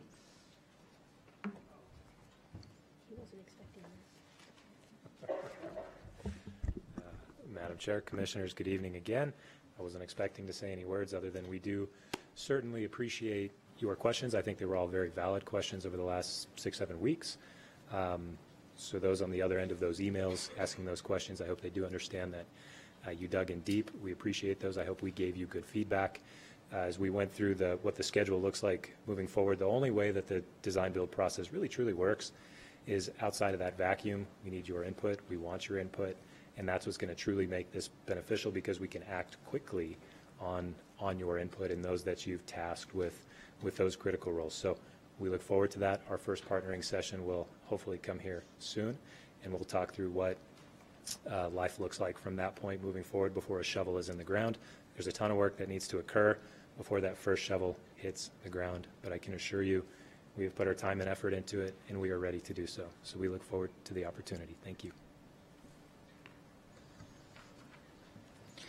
Thank you. So I've got one question before we move on. In this contract, as it is currently written, are there any provisions for damages, liquidated damages, should it take longer than planned? Any incentives, should it be completed ahead of schedule? Madam Chair, yes, there is a liquidated damages provision in the contract. And there is also a provision for a potential incentive, yes. That is to be, and the wording of the contract currently says that we are going to be discussing that further after award. And what would the incentives provisions look like? That determination will be made after the partnering session and based on what is agreed upon during the partnering session. But typically what happens is we'll be talking about schedules, we'll be talking about, Mary? The items that we as staff or initially are proposing to be incentivized to some degree would be energy efficiency, kind of bringing the outdoors in. So how good a job does the design build firm, good a job do we as a team do in kind of incentivizing some things that we feel are important and that are above and beyond the expectations of the contract, which I think the expectations of the contract are fairly high. This is a design build best practice. It doesn't mean that we have to award the incentives if those goals aren't achieved, but it gives us the option of working on, again, things that that we as the customer feel like are worth a push, so to speak. And even within the incentive structure, you can say that, well, they got an 80, they didn't get 100, so they get a little incentive, but not all the incentive. We don't have to do the incentives at all. It was recommended by our consultant that we consider it. I think part of that would come out of what we would negotiate after the partnering session or as part of the partnering session about what what would the county incentivize if we were going to go in that direction. So my understanding is that it's very frequently done. It doesn't have to be done. And I think that we could certainly bring that back for the commission's approval once it's been sort of negotiated. It might be an appropriate thing to do to make sure that we're all agreeing about the above and beyond that we'd like to see come out of the building. And where would the funding for incentives be found? The funding for the incentives would be found in my budget. Okay, so that'd be above the... So I would have a fairly high standard, I think. That would be above the $45,770,000. Correct, that's correct. So what was discussed is an incentive that's about 1% of the total construction cost. Okay. And again, it can be broken into multiple pieces. It can be not done at all. It's really at the will of the commission.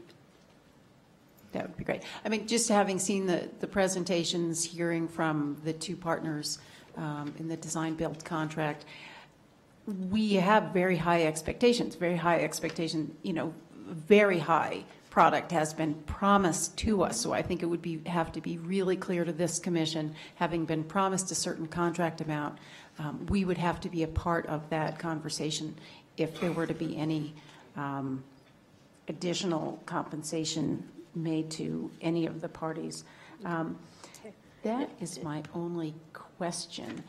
And actually, I've got a question for the county attorney. So we have a motion and a second to begin discussion, and we moved FR 2019, just the financial resolution part. I have some amendments that I'd like to propose for Section 4. Do we need to vote item by item, or should I propose those now and then we have one vote once we... I think since these amendments are interrelated, but each one is separately considered, it'd be easier to do them one by one. Okay. So I kind of, when you asked me to take a look at them, I broke them out as one by one, so each could get its own discussion.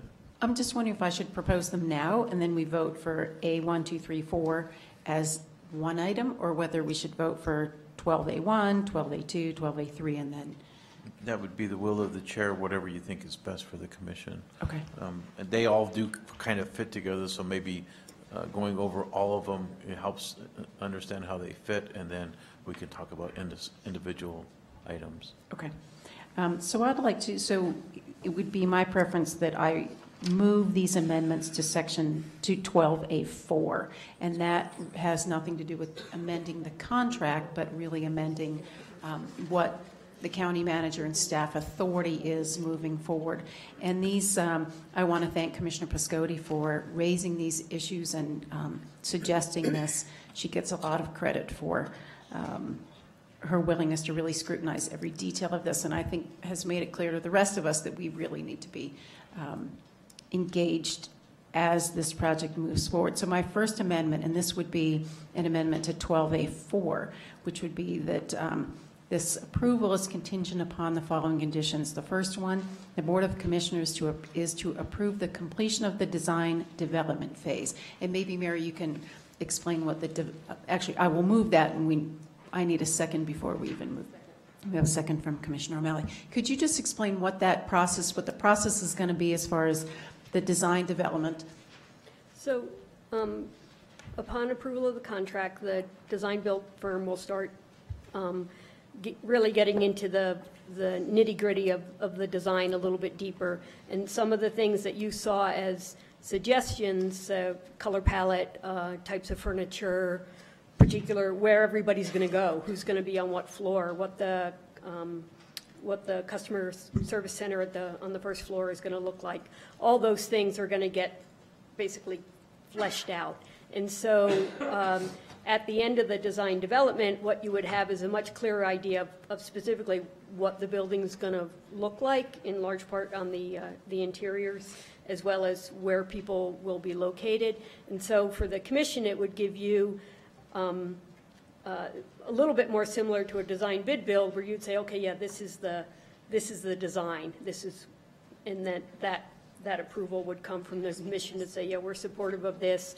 Discussions about escalator or stairs would maybe be getting fleshed out then, because part of that would be determined by, as an example, how much of customer service needs to be on the second floor because you need more private offices, because there's confidential information and so on and so forth. So what it is it's a more detail in the design without necessarily getting into the full-on construction drawings and a complete design package. And it would probably be in two parts. The first part would be the chambers, and then a little bit later would be, the first part would be the building, and a little bit later would be the chambers. But basically, some of the questions that you had about what is it that we're getting would be more fully defined based on the program and the performance specifications. All right, Commissioners, we have a motion and second. Are there any other questions about this particular amendment? All right, seeing none, all in favor say aye. Aye. Opposed? That passes unanimously. All right, my second amendment reads, any changes or amendments or change orders in excess of the contract amount. So that would be the $45,770,000. Any changes to the contract amount require board approval. Do we have a second? A second from Commissioner O'Malley. Commissioner Talbert.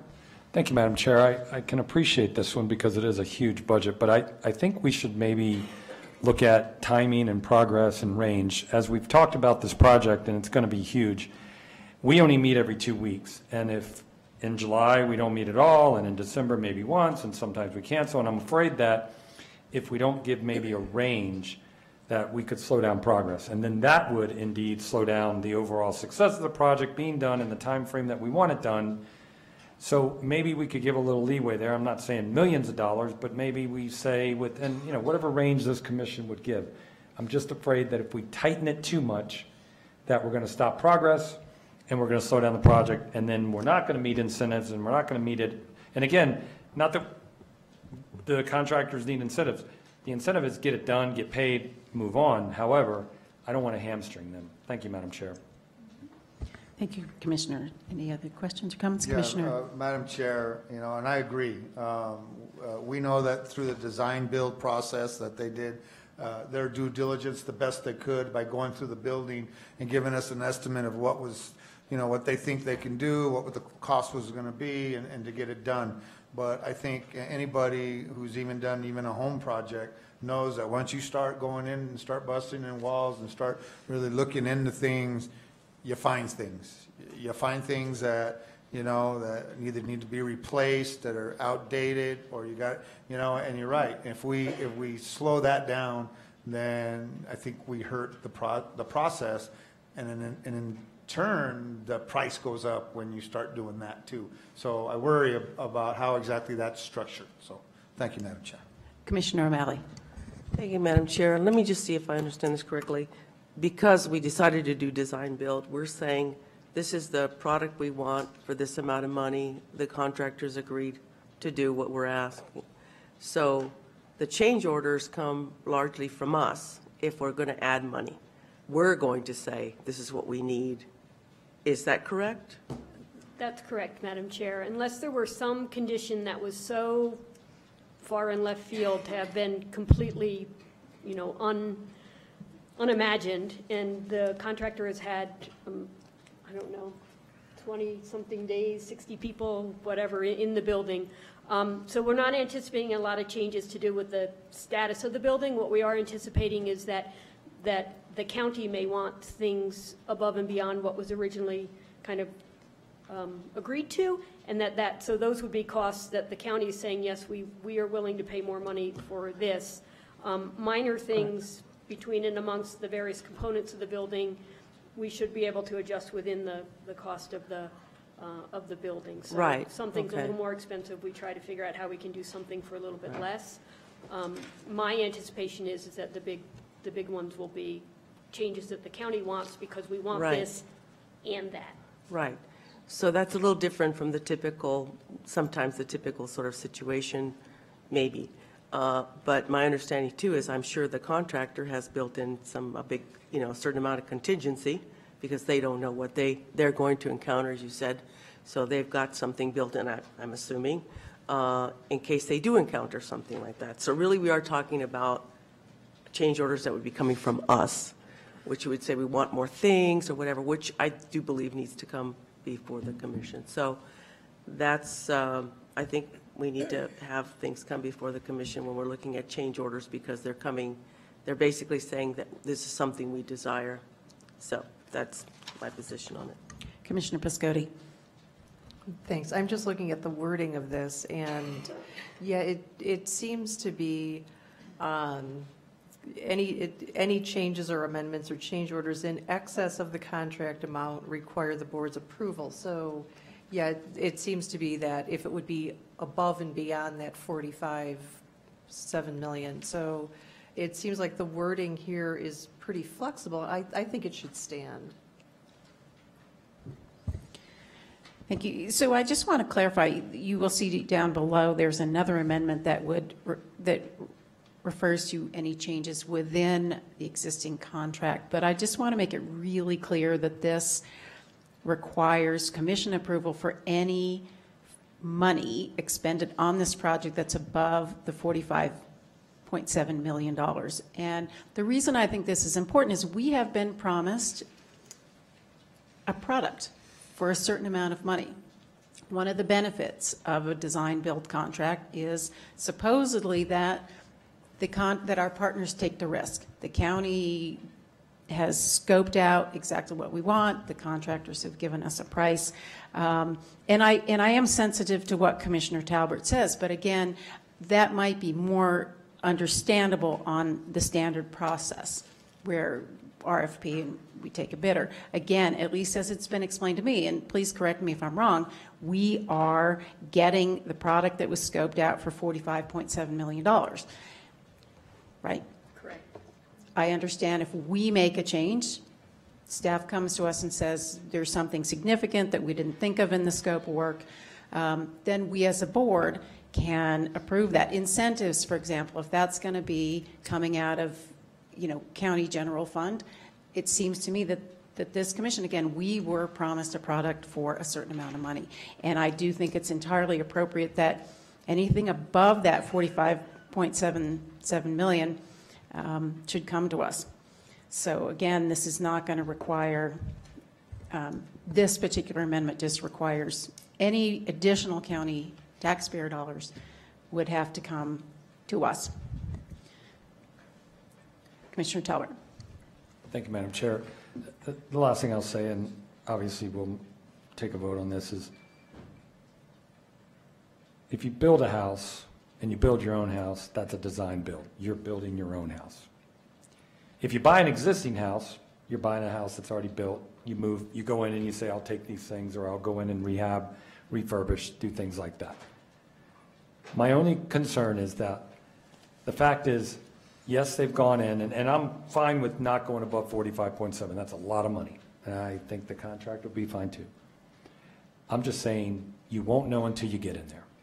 And they cannot tell us with 100% certainty that something won't come about that they don't know. And you're right, we'll make that decision. I just get concerned that I don't want to sit here in 18 months and be like, why the heck isn't this project done? Why aren't we moving in? And we find out because we've had 10 things come before this commission that we haven't been able to act on for 8 of them because we're not meeting timely. And I don't think anyone here wants to have a special meeting every time. So I'm just asking for a little leeway, and I think it would be a smart move. But if that's not what everyone wants to do, I'm cool. I'll make my vote. But I'm just saying, I've done this a few times. It's not going to go exactly like we think, no matter what we say and how much we do, until they get in the building and they start tearing stuff apart. So thank you, Madam Chair. Thank you. Commissioner Piscotti. Thank you. I appreciate your perspective, Commissioner Talbert. My reading of that is, the spirit of it is that we're not going to be picking on every little thing.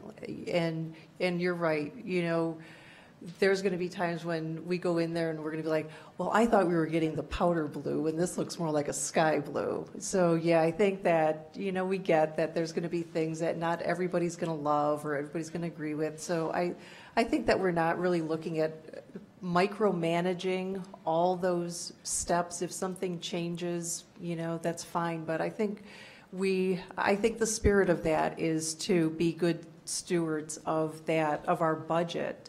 And if something is going to go, you know, over that budget, that we need to know. Thank you. Thank you, Madam Commissioner Chair. Casado. So, Commissioner Talbert, would you say, you know, anything that was over the amount of $250,000 would come to us, and anything under that, we shouldn't even have to worry about that? I mean, it did change some of my thought process that, you know, the contractor has put in his budget, you know, foreseeing some of the, you know, some probably the minor things that they may run into in his quote. But could we agree on something, you know, a number that's substantial, but anything over that, I think we all should, you know, if something is over $250,000, I think we should look at that. You know, if that even comes to play. I don't think I'm anticipating that. I think they did their due diligence, but I agree that, you know, we can't. I think that's not quite micromanaging, but it gives some leeway. Madam Chair, may I? Thank you, Madam Chair. Thank you, Commissioner Casado. Yeah, I would say, I mean, when we do all the projects we already do as a commission, we always give a little leeway already. We've given the county manager leeway to negotiate a contract within X number of hundreds of thousands of dollars, right? And we're like, okay, we're cool, we'll trust you. And I think I trust the process. So I don't know what the exact number would be. I mean, for a $45.7 million, I think $250,000 is, you know, a rounding error. In terms of if it's over that, yeah. Now, I don't want anyone to think I don't think $250,000 is a lot of money. It's a lot of money. However, I will tell you, at least from the standpoint of the major systems, HVAC, electric, heating, all of those, anything that they find is going to be way above that, so we're going to have to be involved anyway. So I'm getting more into I can see, Commissioner Piscotti, I just get worried that, you know, with this much going on and this many people with their hands in it, that we will have those situations that come about. You're walking and be like, oh my God, I thought that was going to be burnt orange, not maroon. And then someone's like, oh, we got to repaint the whole thing. I mean, and I don't want us to do that, but I just want to anticipate that may happen and that we have a little leeway. So, I mean, I like the number 250, but I would accept another number if someone had someone. I just want to give us a little bit of breathing room. Thank you. Thank you, Madam Chair. Thanks, Commissioner Casado.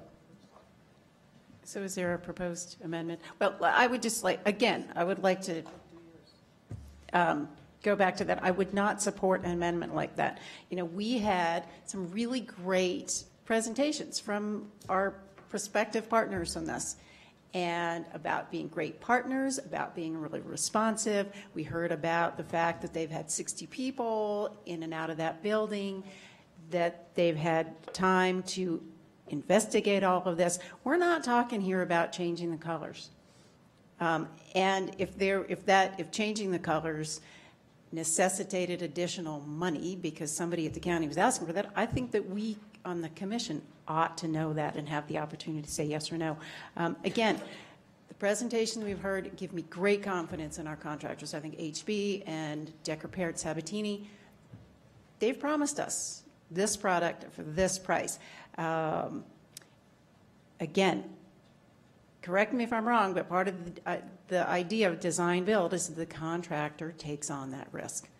to deliver the product that was scoped within a certain budget. Is that correct?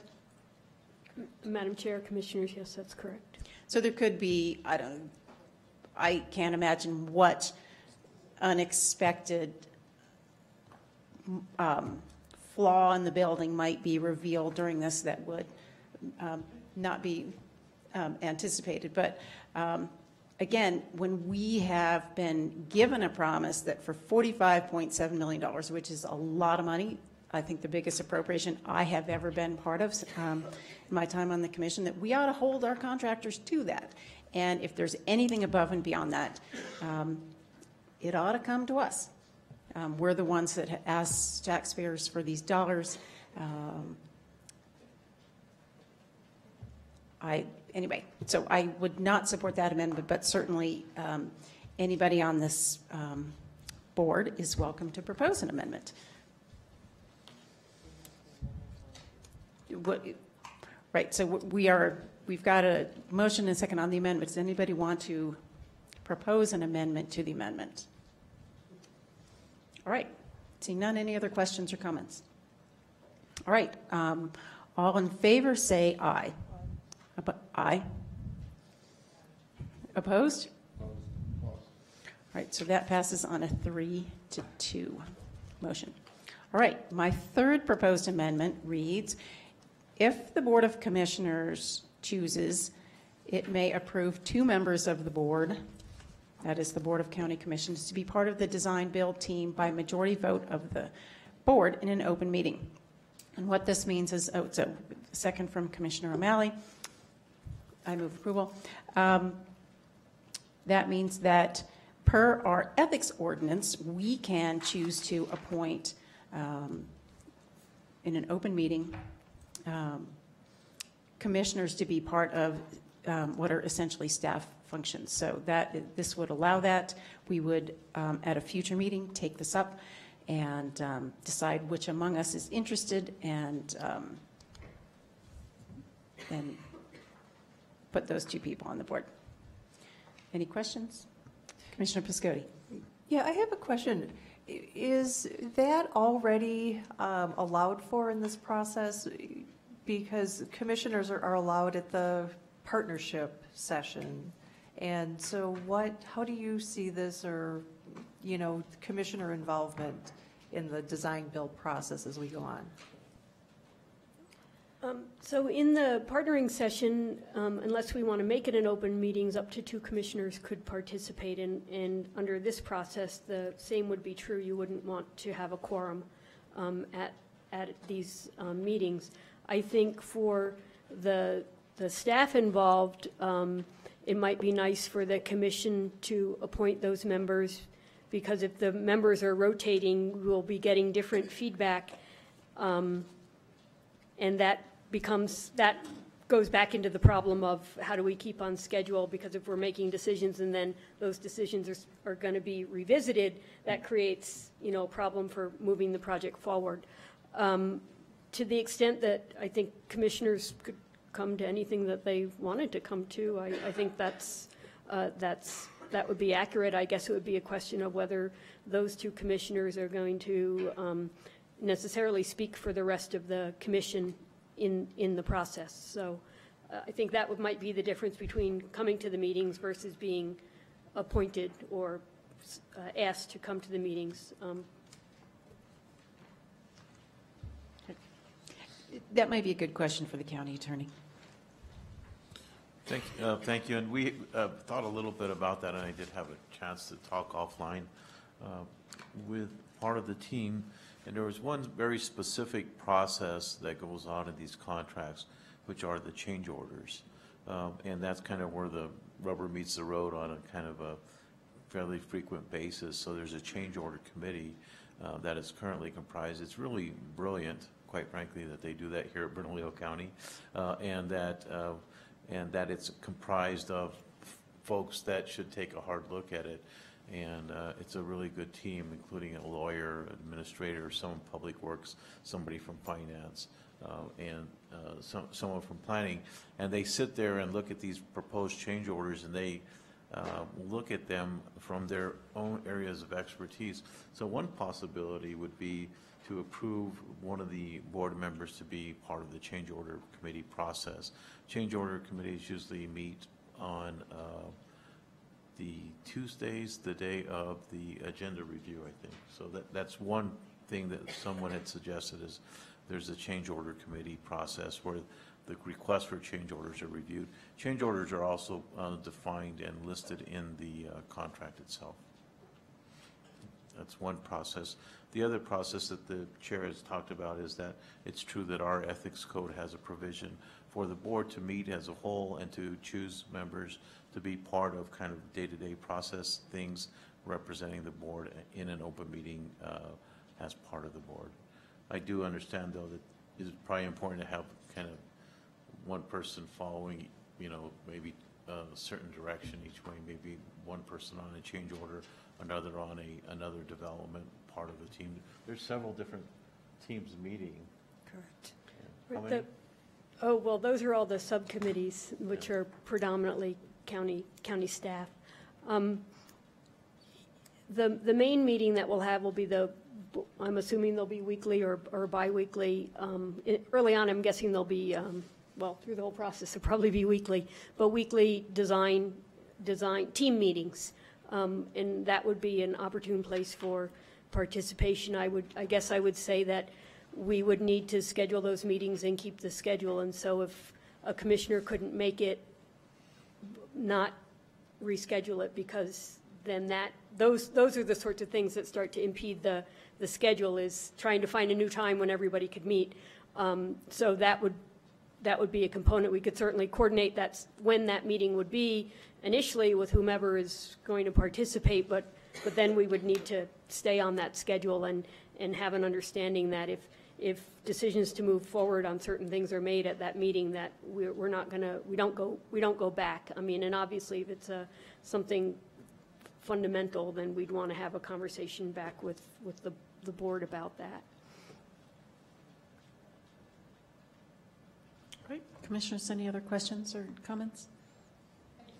Commissioner Piscotti. Thanks.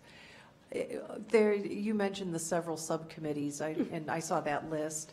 And so commissioners are welcome to join those subcommittees or sit in on them?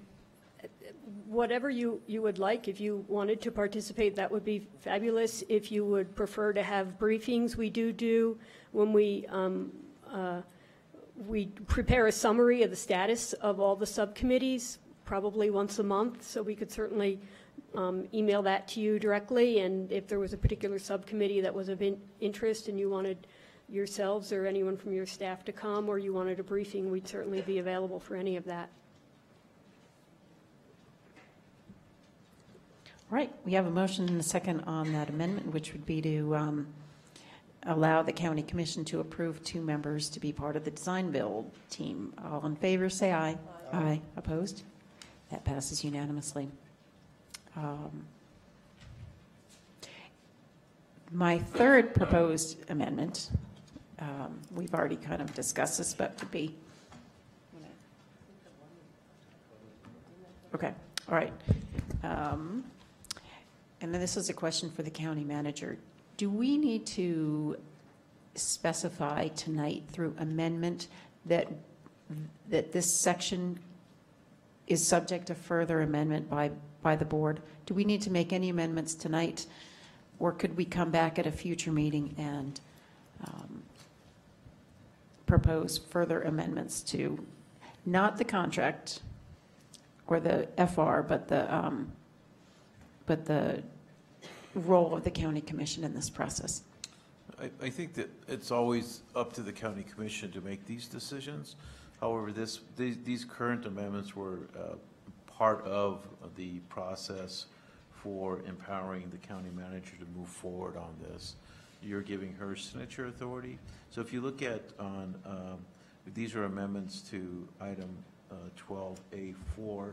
So you're authorizing the county manager to execute contract amendments, other agreements on behalf of the commission, and you're saying those included that, of course, that the board would approve the completion of the design development phase. Any changes to the change orders in excess contract amount would require board approval, and the board retains, in essence, the opportunity to approve two board members as part of the design build team, and we can work that out. So I would suggest that to the extent that you're moving forward, it's good to clarify these. Some of these are asking for further action. If there's other thoughts that you may want to articulate now, I guess. I'm just wondering if I should move an amendment that says that this section is subject to further amendment by Bernalillo County Commission vote. Is that necessary, or do we have the authority to come back at any time and change this? This is a relationship between you and the county manager, in essence, because you're authorizing her. There's an IA on this, but what you've done is made some specific provisions on it, and I think it would always be subject. This is authority that's given from the commission to the county manager. Okay. So I think you would always be able to come back and in an open meeting with a majority vote, talk about other things that you would like to put on there. Now, in all fairness, and there would be this discussion back and forth between, she'll be making some decisions and some executing some contracts where she'll have already bound some of these issues. So if there's amendments that would be different from what the contractual obligations would be, she would have to know before she signs off on those to the extent possible. Okay. Yeah. All right. So do we have to remove this as amended? Yeah, and I think you had also talked about the liquidated damages clause. Did you want to? The liquidated damages. I'm wondering, so is it clear in the contract that the liquidated damages are just liquidated damages, not a penalty for non-performance? The answer is yes. The liquidated damages were calculated to reasonably compensate the county for the fact that it wouldn't be completed on time, and it was negotiated with the contractor or the design build team. However, if you would like a clarifying amendment, just make it clear that it's not a penalty. I think we can add that as a clarifying amendment, and it would be on contract item 5.4, the fifth line. You just add the words "not as a penalty." Okay. Do I need to formally move that, or can we just give you that? If you would move that and instruct the county attorney to add that, we could make sure we add that in there. All right, so this would be an amendment to 12A through 12A2. 12A2.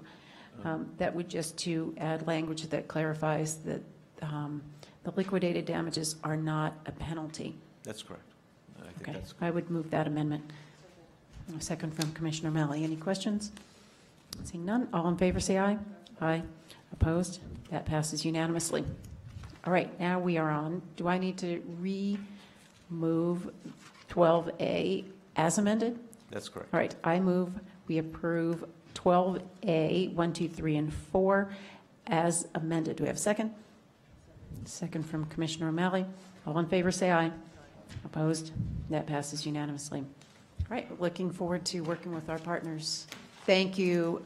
Huge thanks to the staff. I know there were hundreds of hours of work leading up to this point, and I really appreciate your willingness to answer all of our questions and be responsive to our concerns. So thank you. I know this is just the beginning, so I thank you in advance for all the work that you're undertaking now. Madam Chair, thank you. Thank you, Madam Chair. Commissioners. All right, so that ends our business for tonight, other than to announce that this Thursday, March 28, 2019, we will hold budget hearings, 8:30 a.m. here in the Vincent E. Griego Chambers. Next Tuesday, April 9th. Hello. Tuesday, April 9th, 2019, we will hold our zoning meeting at 3 p.m. here in the Vincent E. Griego Chambers. And then that will be followed Tuesday, April 9th, 2019, by our administrative meeting at 5 p.m., again here in the Vincent E. Griego Chambers. And with that, this meeting is adjourned.